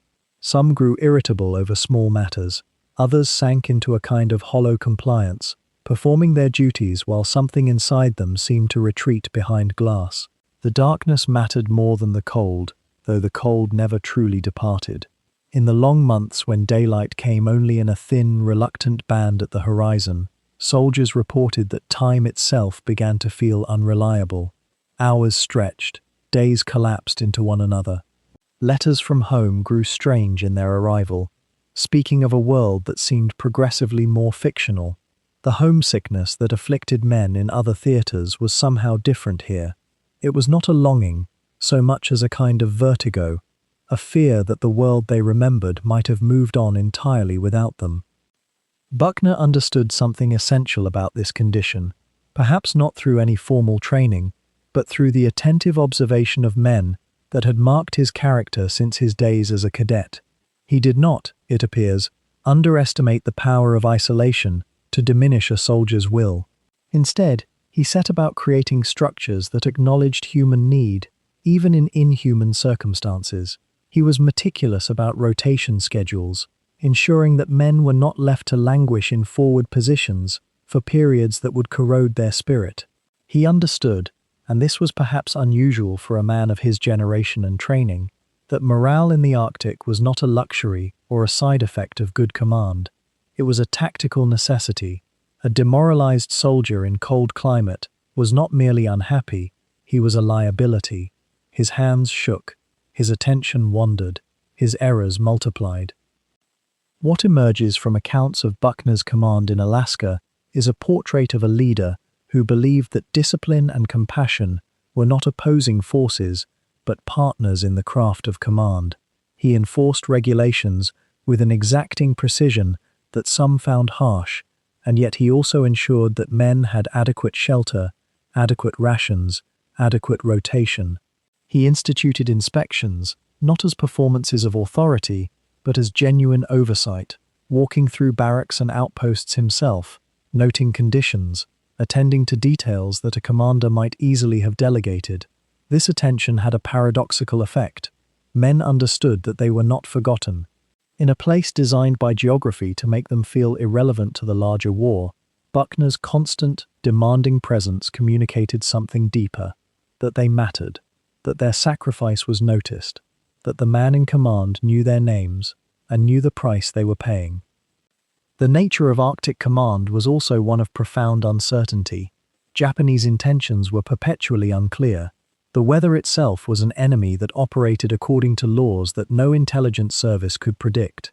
Buckner had to make decisions with incomplete information, to garrison territory that might or might not be attacked, to maintain readiness in conditions that made readiness itself a grinding daily ordeal. Some of his decisions would later be questioned. There were always second guesses, but what mattered in the moment was that he made them. He did not vacillate. He did not retreat into paralysis. He provided direction and purpose to men who desperately needed to believe that their commander knew what he was doing, even if the Arctic itself admitted of no certainty. The relationship between Buckner and his soldiers in Alaska seems to have been marked by a kind of mutual respect that transcended affection. The men under his command did not, from the available record, speak of loving him. They spoke instead of knowing where they stood with him, of understanding what was expected, of witnessing a leader who demanded much, but never asked anyone to endure anything he would not himself endure. In a theater where the primary enemy was often not Japanese artillery, but rather the insidious, erosive power of cold and darkness and distance, this kind of leadership became almost a form of resistance. It was a declaration, implicit but clear, that human will and human structure could impose meaning on even the most meaningless and hostile landscape. There is a question worth dwelling on as one contemplates this period of Buckner's service. How do men remain men in places that seem designed to strip humanity away? In the Arctic, surrounded by stone and ice, and an absence so profound it seems almost malevolent, what keeps a soldier from becoming merely a machine that eats and sleeps and stands watch? For Buckner, the answer appeared to be rooted in something he had learned in his childhood, refined through West Point, and carried with him into every posting. A soldier was not a tool, he was a human being, engaged in an endeavor that required both body and spirit.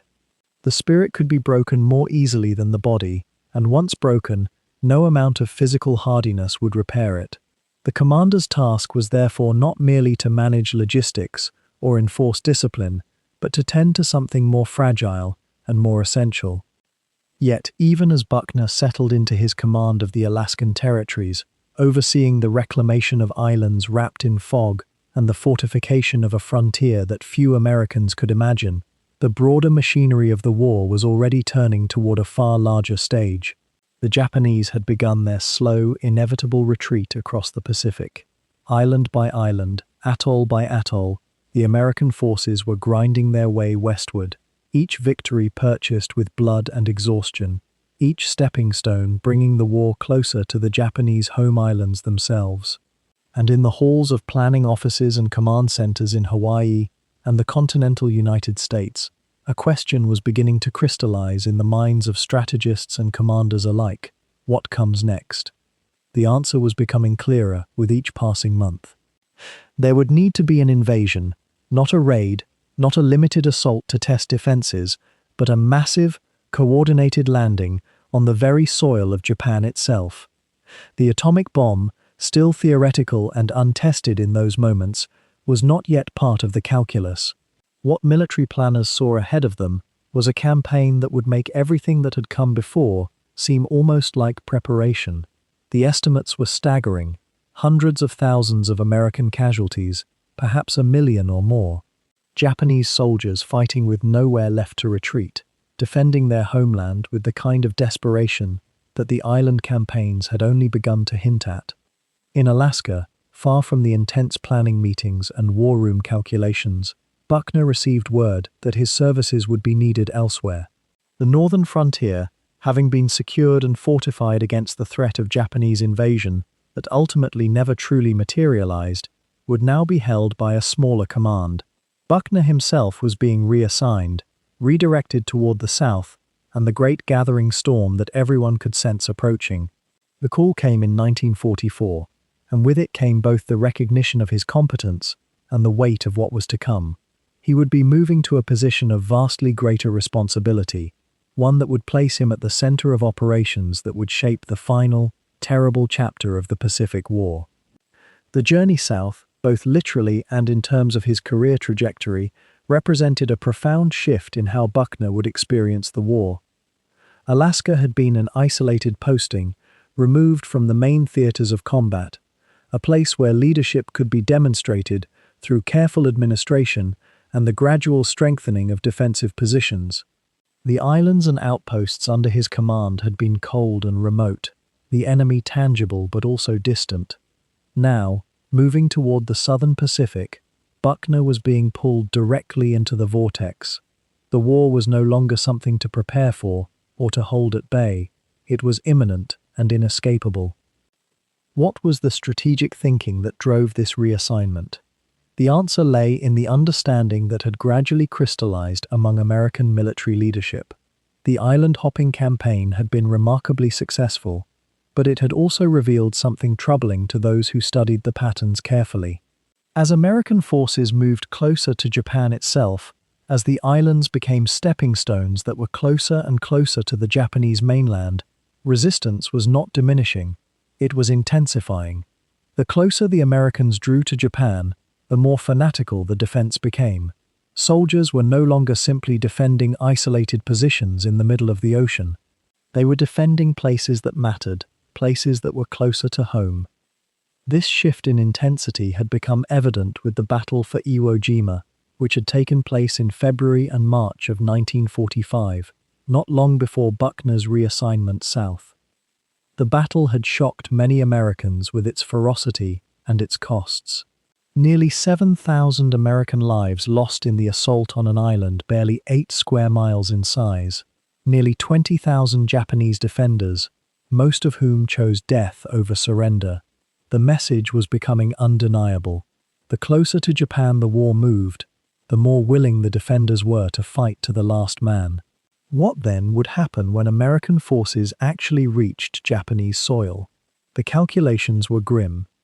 It was into this context that Buckner moved.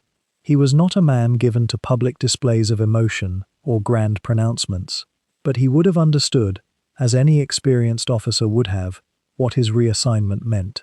He was being moved from the periphery to the center of the war's final, largest, and potentially most costly campaign.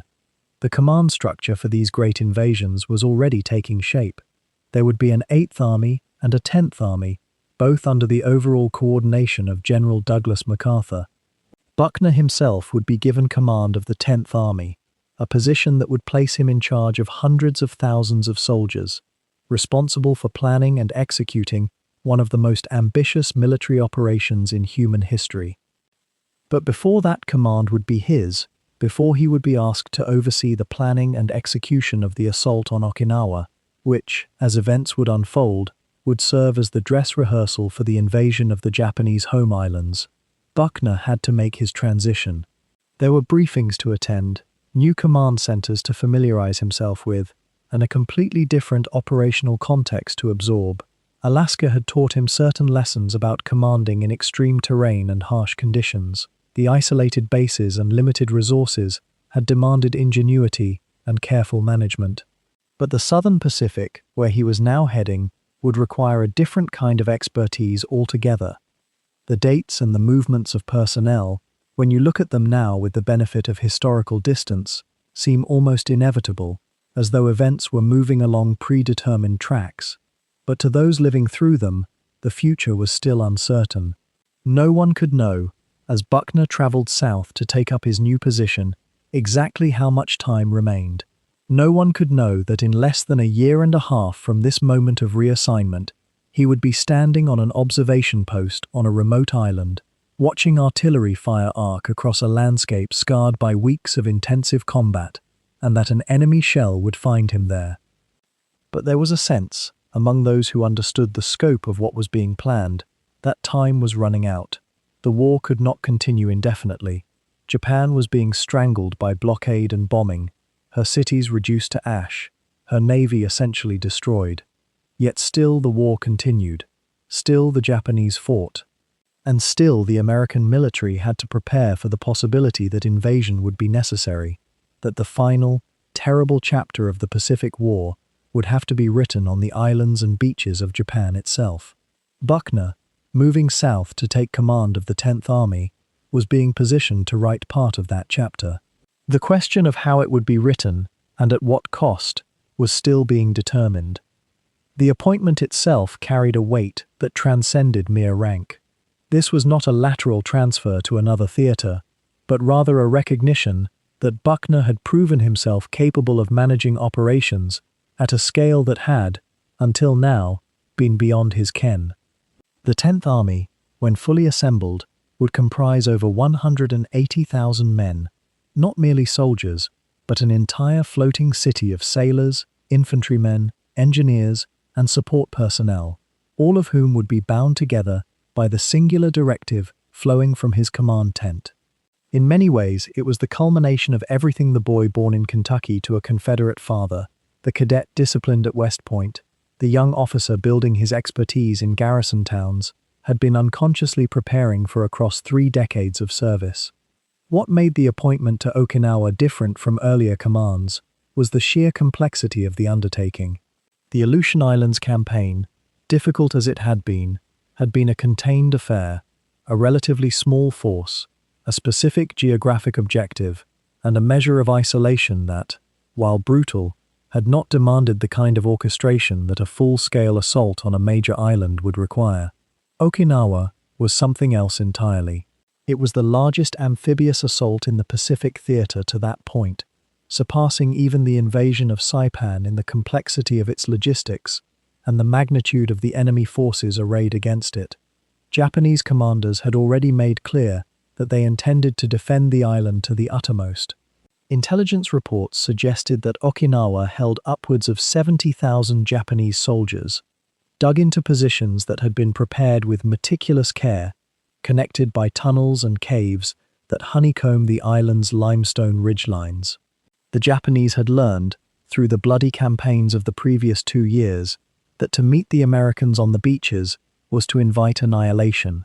They had turned, instead, to a strategy of attrition, drawing the Americans inland, allowing them to advance into prepared defenses, and inflicting maximum casualties before yielding ground. Buckner had to contemplate all of this, and more. The planning phase alone consumed months of exhausting labor. He worked with naval officers to coordinate the timing of the bombardment that would precede the landings. He consulted with air commanders about the degree of air cover that could be expected over the objective.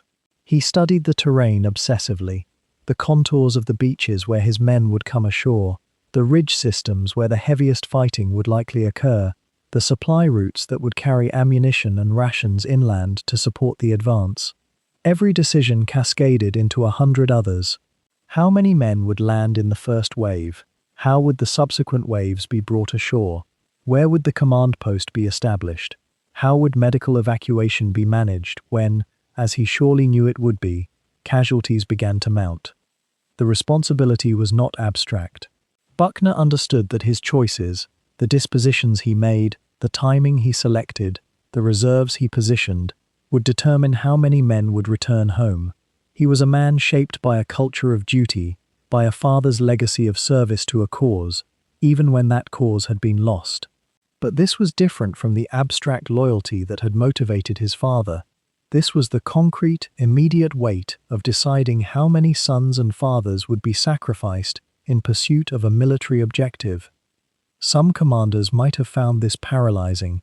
Buckner instead seemed to channel it into an intensified focus on meticulous preparation. If he could not spare his men from danger, at least he could ensure that they were not thrown away through carelessness or poor planning. The strategic context surrounding the Okinawa campaign added yet another layer of complexity to Buckner's command responsibilities. By the winter and spring of 1944 and early 1945, it had become increasingly clear to American military planners that the war in the Pacific was approaching its final convulsive stage. The great naval battles of the previous years had been won. The Japanese Navy had been effectively destroyed at places like the Philippine Sea. American forces controlled the Central Pacific and were advancing steadily westward, but the Japanese showed no signs of willingness to negotiate a surrender. Military intelligence suggested, almost certainly with accuracy, that the Japanese intended to fight to the bitter end, that they would defend their home islands with a ferocity that would make even the hardest-fought island campaigns seem like preliminary skirmishes. Against this backdrop, Okinawa took on tremendous strategic significance. The island was less than 400 miles from the Japanese home island of Kyushu. It would serve as a base for airfields, for supply depots, for the staging of men and materiel, for the invasion of Japan itself. Operation Downfall, as it was known in planning documents, was estimated to require perhaps several million American soldiers, and casualties were projected in the hundreds of thousands. Buckner's successful prosecution of the Okinawa campaign would directly determine whether that larger operation could even be mounted. The eyes of the entire American military establishment were turning toward him and his 10th Army. This awareness must have informed every moment of Buckner's planning. He was not simply commanding an assault on a single island. He was, in a sense, commanding the staging operation for the final, apocalyptic confrontation with Japan. The pressure, though never explicitly articulated in the communications that have survived, must have been immense. And yet, those who knew him reported that Buckner seemed to grow into the role.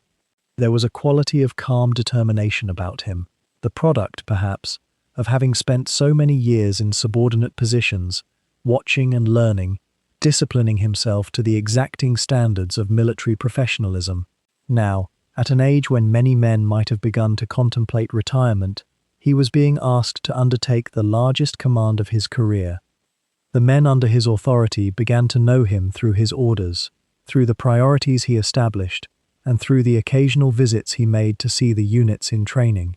Buckner was not one of the colorful, flamboyant commanders that popular history tends to remember, the men with nicknames like Old Blood and Guts, or the carefully cultivated public personas of others. He was, instead, a quietly competent professional.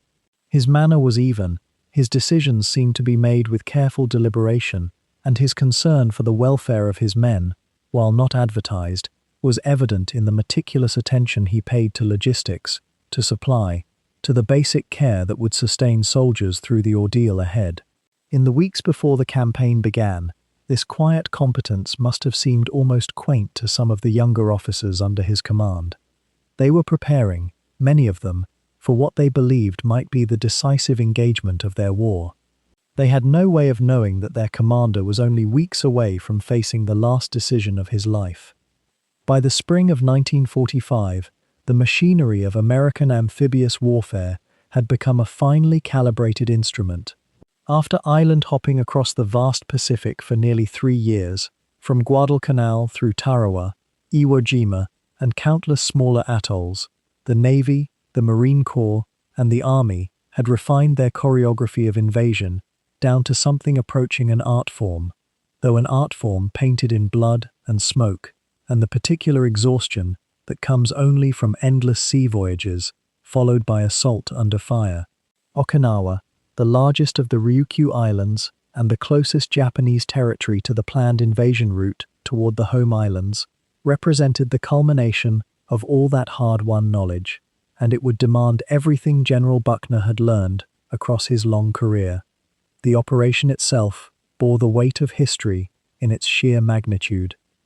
Over 500,000 American servicemen would eventually become involved in the campaign.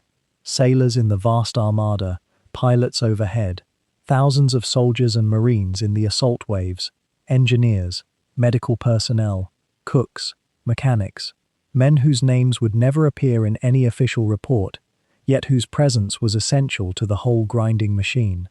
The 10th Army, under Buckner's command, consisted of 4 divisions initially, with more to follow, along with supporting artillery and specialized units designed to push inland and break whatever defensive line the Japanese had constructed.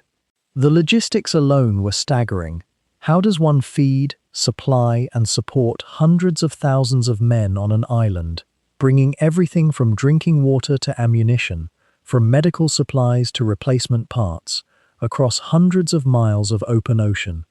It required an answer that Buckner and his staff, working closely with Admiral Raymond Spruance's naval command, had spent months perfecting in detailed planning sessions and staff exercises. The landings began on April 1st, 1945, a date deliberately chosen, though whether the irony of that date occurring to the planners is lost to history. The weather that morning was deceptive in its gentleness. After months of studying aerial photographs, after intelligence briefings that suggested the Japanese might contest the beaches heavily, the initial assault met with something that felt almost like a void. The Marines and soldiers waded ashore on the western coast, near the towns of Yontan and Kadena, their weapons ready, their training finely honed through dozens of smaller amphibious operations, expecting a storm of machine gun fire and mortar bursts.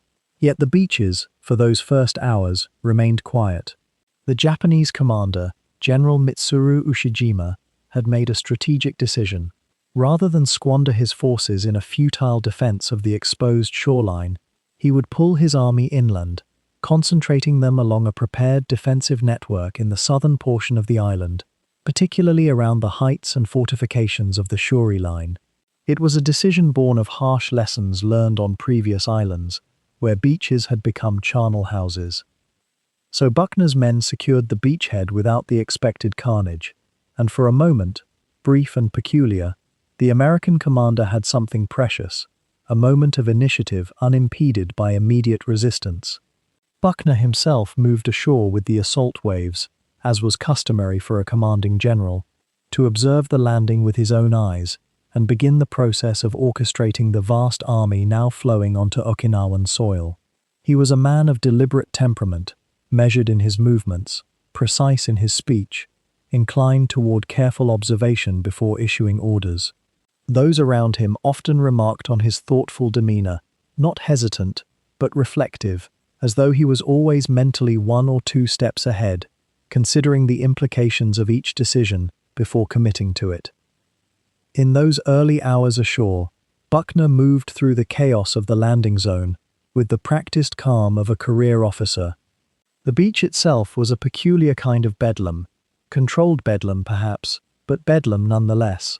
Thousands of men moving through sand, vehicles being unloaded from landing craft, supplies stacked in growing mountains awaiting transport inland, engineers already beginning to work on airfield improvements. Naval gunfire continued to pound inland positions. Aircraft from the fleet carriers overhead roared past in their bombing runs. And yet, despite all this activity, all this machinery of war set in motion, there was a kind of careful choreography to it all. Each unit knew its role. Each commander understood not only his own objective, but how it fit into the larger whole. That this came from months of meticulous planning, yes, but also from the kind of discipline that Buckner himself exemplified and expected from those under his command. He wanted his officers and men to understand not just what they were doing, but why they were doing it. The Shuri line, the defensive position that waited somewhere beyond the horizon to the south, was where the real battle would be fought. The initial rapid advance inland, seizing the airfields at Yontan and Kadena, capturing the initial defensive positions, these were preliminary moves, important but not decisive. Buckner knew from the intelligence briefings that the Japanese had had months to prepare the Shuri line. They had constructed concrete pillboxes with interlocking fields of fire. They had honeycombed hills with underground caves and tunnels. They had turned steep terrain into a natural fortress. And they had gathered somewhere between 70,000 and 80,000 soldiers, many of them trained regulars, supplemented by local conscripts and home guard forces. This was not going to be a quick campaign. This was not going to be a matter of a few days of fighting before the Japanese capitulated. Buckner sensed this even as he watched his men begin the advance inland. The first days proved him right in his caution. As the American forces moved deeper into Okinawan terrain, the resistance stiffened. Small ambushes, skirmishes over village approaches, Japanese soldiers, often fighting with the desperation that had become characteristic of their behavior in 1945, resisting from prepared positions and then pulling back to the next line of defense. Buckner's methodical approach to the campaign, his insistence that units hold their ground if victory could not be assured, that momentum be maintained, but not at the cost of recklessness, began to define the character of the fighting. Some observers, impatient senior officers back in the Pacific Command structure, intelligence analysts who questioned whether Buckner was moving fast enough, war correspondents hungry for dramatic narratives of rapid American advances, began to voice doubts about his leadership style. Was he too cautious? Was he failing to exploit the initial advantage? The psychological pressure on a commanding general during a major campaign is difficult to overstate. Every casualty report feels personal. Every delay in forward progress generates inquiries from higher headquarters. Every corps and division commander wants more support, more priority for their sector, more of the commander's attention. Yet Buckner held to his vision. The goal was not to achieve speed. The goal was to achieve the destruction of the Japanese military forces on Okinawa while accepting the fewest possible American casualties. If that meant a slower advance, a more deliberate campaign, a methodical approach that brought overwhelming firepower to bear on each successive defensive position, rather than charging headlong toward disaster, then that was the correct course of action. He had been shaped by decades of military study, by the examples of other commanders, both successes and failures, and by his own temperament, which inclined him toward careful analysis before action. In those early weeks of the Okinawa campaign, as his army pushed southward against mounting resistance, This quality would be tested again and again. The question, of course, was whether such deliberation would prove sufficient when matched against an enemy determined to turn the island into an American grave, one body at a time. The spring rains came to Okinawa like a mercy that nobody deserved. It was late April when the weather broke, transforming the island's red clay earth into a landscape of mud and flooded shell craters. And the soldiers who had landed on the beaches weeks before found themselves moving forward only in inches, their boots sinking, their equipment growing heavier with each breath. The initial assault had seemed almost deceptively swift. The landings on April 1st met far less resistance than intelligence had predicted, and Buckner's commanders had allowed themselves a cautious optimism. Perhaps, they whispered to one another in those early mornings, the Japanese had decided to abandon the island. Perhaps they would fight only in isolated pockets. But that hope would prove to be one of the cruelest kinds of miscalculation, the sort that costs lives not measured in dozens but in thousands. General Masashi Yoshida and his Japanese 32nd Army had deliberately chosen to yield the beaches and fall back to prepared defensive positions in the island's southern reaches. There, across a landscape that rose in limestone ridges and narrow valleys, they had constructed what would become the Shuri Line, a network of fortifications that had been months in the making. Underground bunkers, interconnected tunnels, gun emplacements carved into rock faces, anti-tank positions sited with meticulous precision. The Japanese had learned the lessons of islands lost before. They would not die on the beaches, they would die slowly, methodically, making the Americans pay for every yard. Buckner's advance southward began deliberately, almost cautiously, as if he sensed what lay ahead. The 10th Army moved in two columns, the Exiv Corps on the east side of the island and the 3 Amphibious Corps on the west, and between them lay a region that had become, quite literally, hell-made terrain. To move forward was to move into a web of interlocking fire, mortar positions that could only be destroyed by getting close enough to be destroyed yourself. Machine gun nests protected by fields of fire, so carefully calculated that there was almost nowhere a soldier could move without being exposed to someone's gun sight. And the artillery. The Japanese artillery was positioned to rain down on the American advance with a constancy that began to feel like the very rhythm of the island itself, punctuating every dawn, every dusk, and the long hours between. As the days moved into May, the campaign took on the character of a kind of siege that nobody had quite anticipated. This was not the quick thrust that modern warfare was supposed to be. This was not mobility and maneuver. This was grinding, static attrition, the sort of fighting that Buckner's generation had read about in accounts of the Western Front, when millions of men had died to advance a handful of miles. The 10th Army found itself moving slowly northward from the beaches, absorbing fire, returning fire, losing men to causes that seemed almost trivial in their particularity. A single sniper, a small cave mouth, a narrow ridge that protected 3 machine guns and cost 40 lives to capture. Buckner understood what was happening, and the understanding weighed on him in ways that no amount of military training or experience quite prepares you for. He was seeing in real time the collision between the abstract and the specific, between the strategic necessity of taking Okinawa and the tactical reality of the human bodies that such necessity required. Every order that moved the 10th Army forward was an order that would cost lives. Every decision to advance rather than to wait, to push rather than to consolidate, was a decision made while knowing that men would die as a result.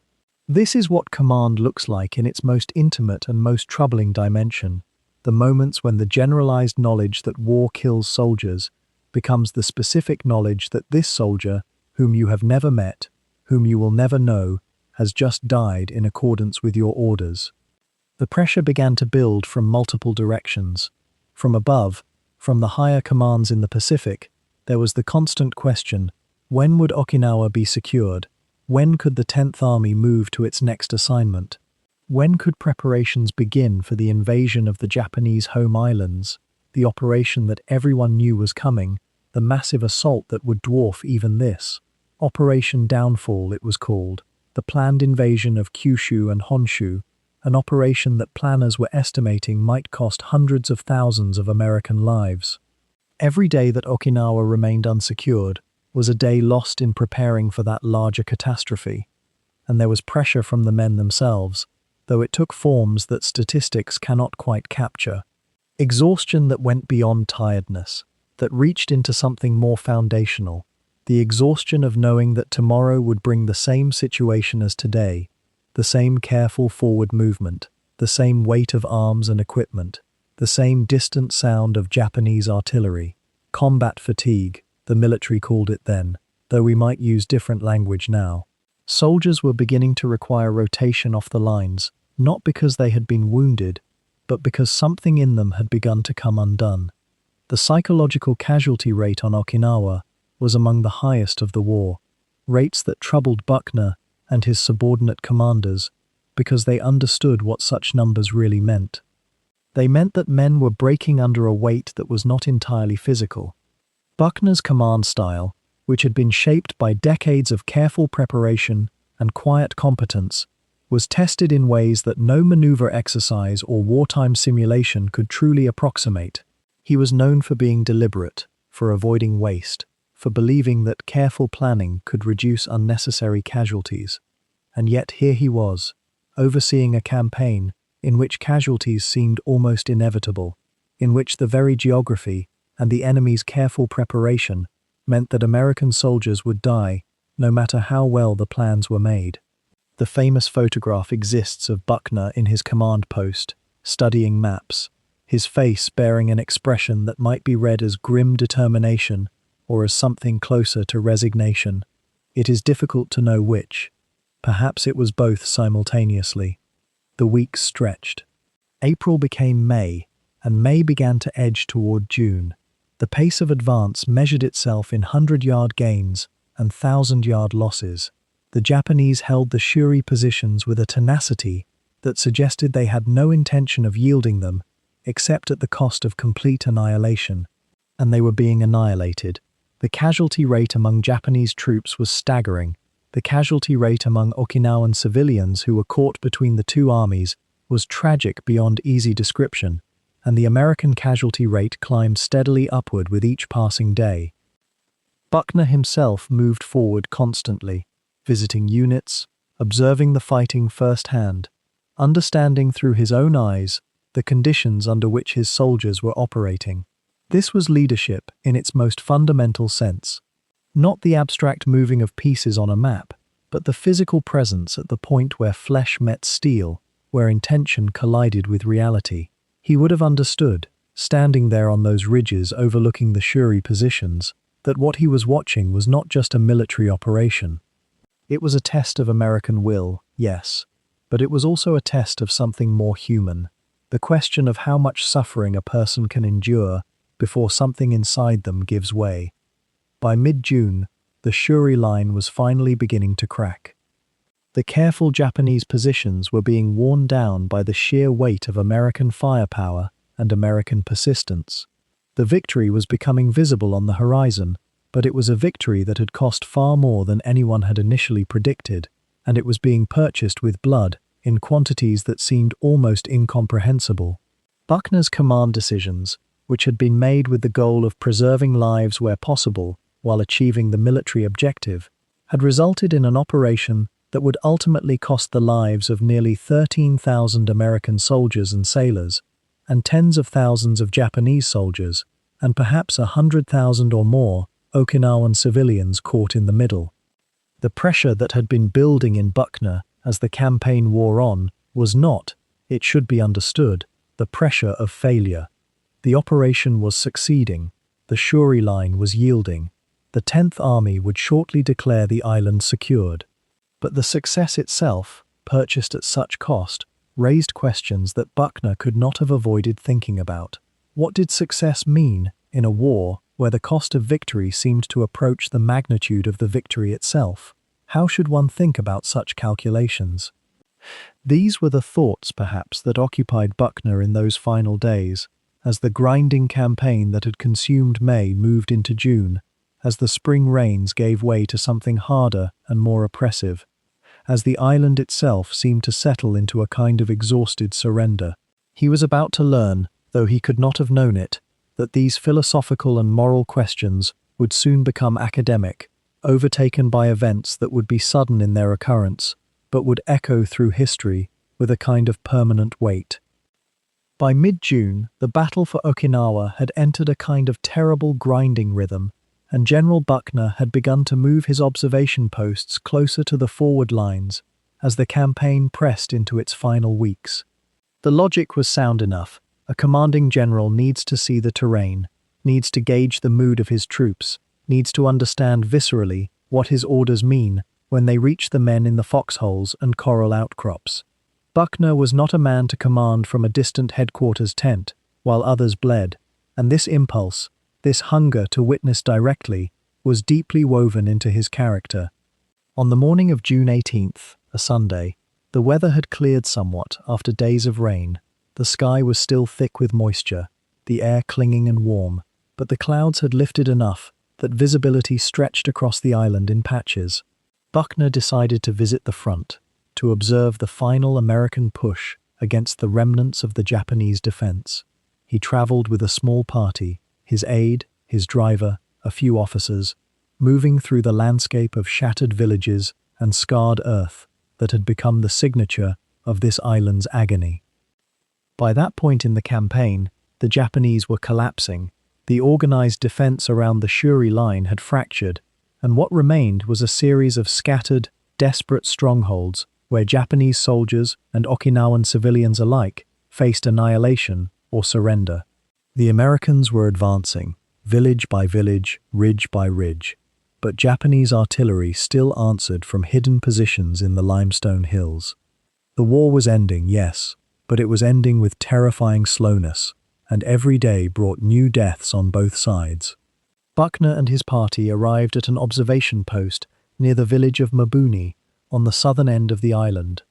The location offered a commanding view of the terrain ahead, and from this vantage point, officers could observe the progress of their units and coordinate the movement of artillery and support. It was a routine visit, the kind Buckner had made dozens of times during the campaign. He stood with other officers, studying the landscape through binoculars, discussing the tactical situation ahead. The observation post itself was relatively exposed, positioned on a slight ridge where the view could be maximized. This was not unusual. Forward observation posts by their nature occupy the line between safety and exposure, and officers at this stage of the war accepted that risk as part of their duty. What happened next occurred in the space between one breath and another, the way sudden violence always does. Japanese artillery had been silent in that sector, or at least silent enough that the Americans present felt no immediate sense of threat.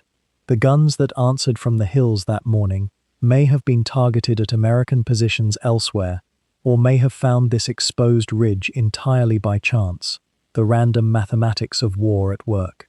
3 shells came in, moving at the speed of sound, their arrival nearly simultaneous with the roar that announced them. The first round struck near the observation post, close enough that everyone present felt the shock wave, the hot wind of the blast, the acrid smell of the explosion washing over them. In that moment, a fragment of shrapnel, perhaps no larger than a man's hand, traveling at tremendous velocity, struck General Simon Bolivar Buckner Jr. in the chest. He fell immediately. The other officers, trained in combat medicine, moved to help him, but the wound was catastrophic. There are accounts that Buckner spoke briefly, though what he said in those last moments varies depending on the source. Some record his final words as matter of fact, others as philosophical, still others as expressions of pain or concern for those around him. Within minutes, the highest-ranking American officer killed by direct enemy action in the entire Second World War was dead. The news traveled through the American command structure with the speed of electricity. General Buckner, 60 years old, a man who had survived the Aleutians and the long months of Okinawa, who had commanded thousands, who bore one of America's most storied military names, had been taken by an artillery shell in the waning days of a battle already won. The timing, in its cruel mathematics, was almost unbearable. The island would be secured within days. The Japanese were already in the throes of their final collapse. This death, in other words, felt simultaneously inevitable and impossible, the sacrifice of a man who had almost made it to the war's end. Back at the observation post, the shock gave way to the practical necessities of command. Officers had to be notified, the chain of communication activated, reports drafted. Buckner's body was treated with the respect due his rank, prepared for the journey back from the front lines. There would be a military funeral, honors rendered, the machinery of national mourning set in motion. But first there was still the matter of Okinawa itself. The island was not yet fully secured. American troops continued to advance and to die. The Japanese continued their final resistance. The war, despite this loss, ground forward. What remains striking, when one reflects on this moment, is the randomness of it, and yet also the inevitability. Buckner had spent decades training for war, had served in distant posts and forgotten theaters, had climbed the ranks through competence and bearing, and the weight of his name. He had survived campaigns and political pressures, and the endless small trials of military leadership. And then, in a moment of exposure that could have happened on any other day, or not happened at all, a shell found him. There is something almost Shakespearean in the symmetry. A general's son, bearing his father's name and reputation, dying not in glory or defeat, but in the gradual erosion of an enemy already beaten. Did he think, in those last moments, of his father? Did the weight of legacy press upon him even then, or was there only the shock and the pain, and the simple fact of dying? No one could know. He was gone, and the war continued without him, as wars do, as history does, grinding forward on its inexorable path toward endings that no one death, however prominent, can truly halt. The shell that took General Buckner's life reached him at approximately 10 o'clock in the morning on June 18, 1945. Within hours, the news would begin its journey, back through the communications network, across the vast Pacific, eventually reaching Washington, where it would arrive with the weight of a stone dropped into still water. For the first time in the Second World War, the United States had lost a commanding general to enemy fire, not from illness or accident, but to the direct violence of combat. The implications settled slowly into the minds of officers and enlisted men alike, as the word spread through the ranks on Okinawa. Among the soldiers still fighting, there was a strange, suspended quality to the grief. Some men wept openly. Others simply grew quieter, more focused on their work. A general, even one known for his meticulous care and his willingness to visit the forward lines, exists in a complex space in a soldier's understanding. He is both distant and present, both irreplaceable and already part of the machinery that will move forward without him. What many of the men felt was not merely sorrow but a kind of verification that the danger they faced each day was so real, so indiscriminate, that it could reach even the highest ranks. No rank protected you on Okinawa. No position of command exempted you from the simple fact of being in the way of a shell. General Pedro del Valle, Buckner's deputy, assumed command of the 10th Army almost immediately. There was no ceremony, no formal transfer. There was simply the continuation of the campaign. This was how armies moved through grief. They paused, almost imperceptibly, and then they continued. The fighting on the Shuri line did not stop for Buckner's death. The Japanese forces, still embedded in their caves and fortifications, did not ease their resistance because an American general had fallen. If anything, the final days of the Okinawa campaign took on a more desperate, accelerated quality. There was a sense now that the battle must be concluded. The Americans had already sacrificed enough. The body of General Buckner was treated with the full honors that befitted his rank, yet there was something deeply moving in the simplicity of how it was handled. No grand ceremony could unfold while the fighting continued. He was wrapped in a flag, placed in a simple casket. The formal funeral would come later, after the battle was won, and it would be held in Arlington Cemetery, a final resting place befitting the son of a Confederate general and a man who had served his country through 4 decades of gradual transformation and terrible war. The news reached the American public within days. Major newspapers carried the story prominently. General Simon Bolivar Buckner Jr., they wrote, had been killed by Japanese artillery while observing the final phase of the Okinawa campaign. He was 58 years old. The headlines noted his rank, the highest-ranking American officer killed by enemy action in the entire war, and many of them touched upon his family legacy.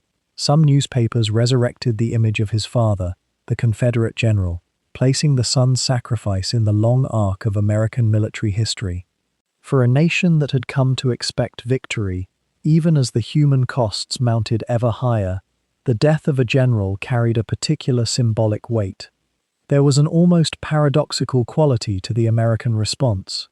Buckner had spent his entire military career in relative obscurity, never commanding in Europe, never achieving the kind of public recognition that accrued to generals like Eisenhower or MacArthur. Yet in death, he suddenly occupied a more prominent place in the national consciousness. He became, in some sense, a representative figure, the ultimate cost of the island-hopping campaign that had been steadily climbing through the Pacific for nearly 3 years.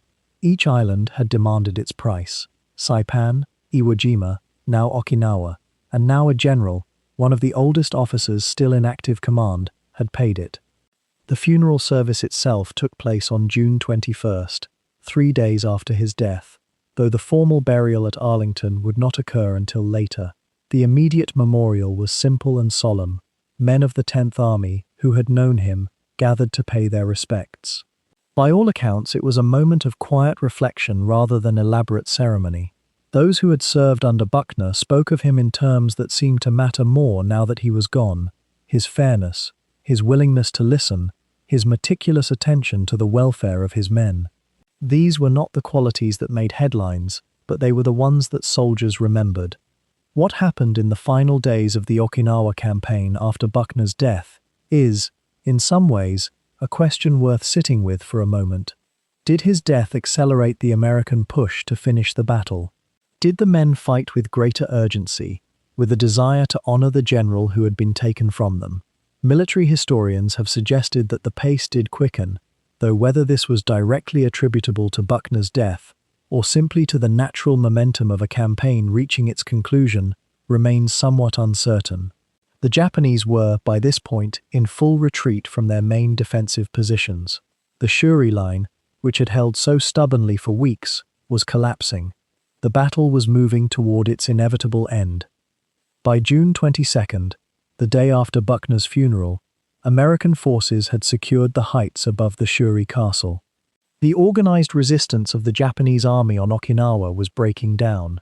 Scattered units continued to fight, and there would be weeks more of mopping-up operations, weeks in which more men would die clearing caves and pursuing retreating Japanese soldiers. But the battle, in its essential shape, was over.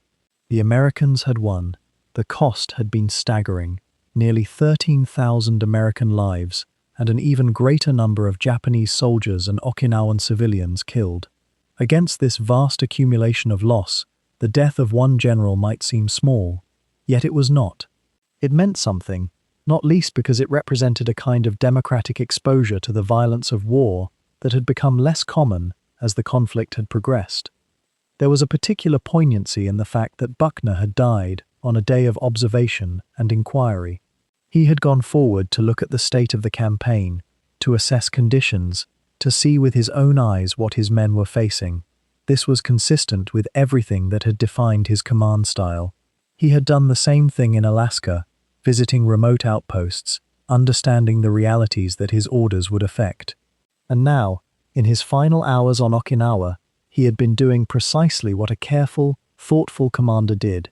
He had been trying to understand the situation before him, and in that moment of attention, he had been taken by chance, by the terrible randomness of artillery fire. The aftermath of his death moved through the American military establishment with a certain gravitational pull. Officers and men who had known Buckner in earlier postings, as a teacher, as a superintendent of the academy, as an administrator, all found themselves reflecting on a life and a career that had seemed, from most vantage points, exemplary and steady. There was nothing dramatic about Simon Bolivar Buckner Jr.'s military service, no moment of great heroism or controversial decision that had defined his reputation during his lifetime. What he had done was the slow, unglamorous work of being a good officer in a large institution. And now, in death, that accumulated competence and character seemed to matter in ways that perhaps surprised those who were reflecting upon it. The funeral at Arlington Cemetery, when it finally took place, was attended by high-ranking military officers and government officials. It was a formal occasion, befitting his rank and his place in American military history. Yet even there, in that ceremonial moment, there was a simplicity that seemed to honor Buckner's own temperament. He had never sought the spotlight. He had never positioned himself for maximum visibility or political advancement. He had simply done his work. And now, as his coffin was lowered into the ground in Arlington, that steadfast commitment to duty was acknowledged, and in some sense, validated, by the nation he had served. In the weeks and months that followed, as the war continued its acceleration toward its final days, Buckner's death receded gradually from the immediate consciousness of the American public. Other news overtook it: the progress of the war in Europe, the coming end of that theater, the growing certainty that Japan too would soon be defeated. Yet among those who had served on Okinawa, among the officers and men of the 10th Army, Buckner's memory remained alive in a different way. He had been their general, and he had been killed in their presence, as it were, in the course of the campaign they were fighting. This created a kind of permanent tie, a connection that would persist through the rest of their lives. The question of how different things might have been had Buckner lived is one that historians have occasionally pondered. Would he have commanded differently in the final operations? Would he have been chosen for the planned invasion of the Japanese home islands, an operation that was being prepared with increasing urgency in the summer of 1945? Would he have survived the war to see the peace? These are, by their nature, unanswerable questions. What is clear is that General Pedro del Valle completed the campaign on Okinawa, and he did so with competence and resolve. The transition of command, while sudden and tragic, did not result in any diminishment of American military effectiveness in those final weeks. There is something moving in the way that a death, even a death surrounded by the vast machinery of military operations and institutional procedure, creates a particular space in the collective memory of those who witness it. Buckner's death did not change the trajectory of the war. The Americans had already won on Okinawa. The defeat of Japan was already certain. Nothing that happened on June 18, 1945, altered those fundamental realities. And yet, something did change.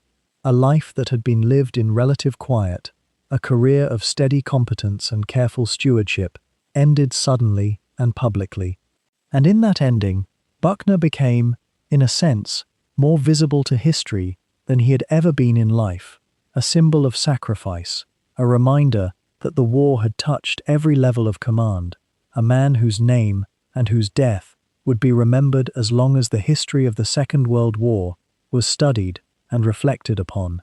In the years that followed that June afternoon on Okinawa, the photographs of General Simon Bolivar Buckner Jr. faded into archives, his name appearing less and less in the histories of the Pacific Campaign, though never quite vanishing from them. The island where he fell continued its transformation from a battlefield of unspeakable violence into something else entirely, a place where memory itself became a kind of memorial, where the names of the fallen absorbed into the earth and the sea that had taken them. And yet something of Buckner remained, something that moved through the decades like an echo that refuses to fully silence. His father, the elder Simon Bolivar Buckner, had carried a name heavy with romantic ideals and historical weight, a name chosen to honor a South American liberator, to speak of freedom and bold action.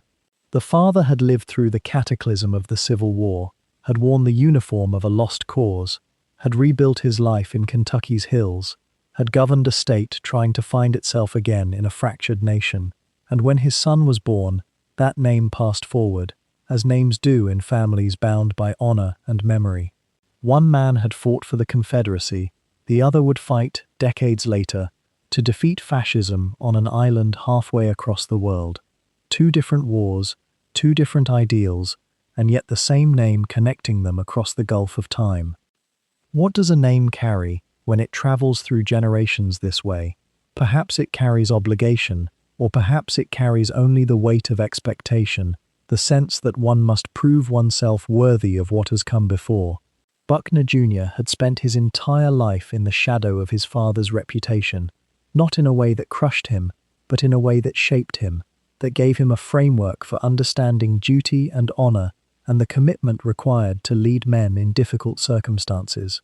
He had never tried to escape that shadow. Instead, he had walked forward into it, accepting it as part of who he was, as fundamental to his identity as his accent or his bearing or the way he spoke to soldiers under his command. By the time he reached Okinawa, he had become something his father might have recognized, a man fully defined by his obligations, by his sense that he owed something to the institution he served, to the men under his command, to the nation he had sworn to defend. There was no weakness in him, but there was also no moment of pure ease, no time when he set aside the knowledge of what was expected.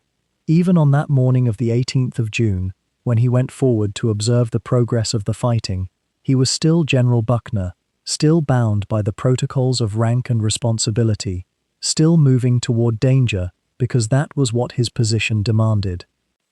The moment of his death came swiftly, almost without warning.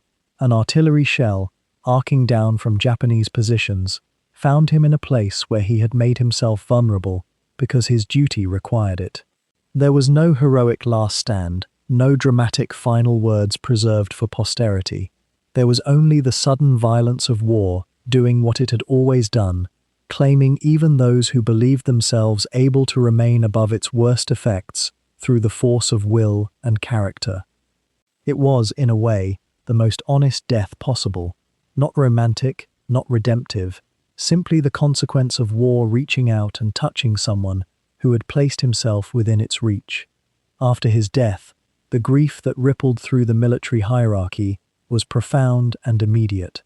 Here was the highest-ranking American officer to fall to enemy fire during the entire Pacific campaign, a man who had spent his career building his reputation, who had proven himself a capable and exacting commander, whose careful planning and measured approach to leadership had earned respect even from those who found him distant.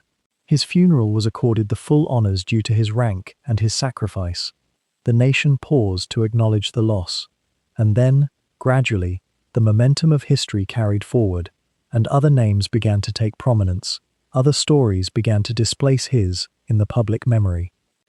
But in Kentucky, and in the records of the military, and in the accounts of those who served under him, Buckner Jr. remained, a figure of discipline and competence, a man who had lived up to the name he carried, who had taken the legacy of his father and transformed it into something appropriate for a different age and a different struggle. The Civil War general and the World War II general, separated by decades and by different ideologies, were bound together by more than simple blood relation. They were connected by a shared understanding of what it meant to stand at the helm of an institution, to bear the weight of other men's lives, to navigate the terrible mathematics of military command, where decisions made in calm offices resulted in casualties counted in thousands. Perhaps that is what we finally remember about Buckner Jr. when we think of him at all. Not the details of his tactics or the minor controversies that attached themselves to his name, but rather the fact that he represented something that was disappearing even as he lived, a kind of officer bred in a different era, shaped by different expectations, committed to an idea of duty that had no room for self-pity or self-promotion. He had done his job, he had done it well, and when the moment came, when the war required it of him, he had stepped forward and accepted what came.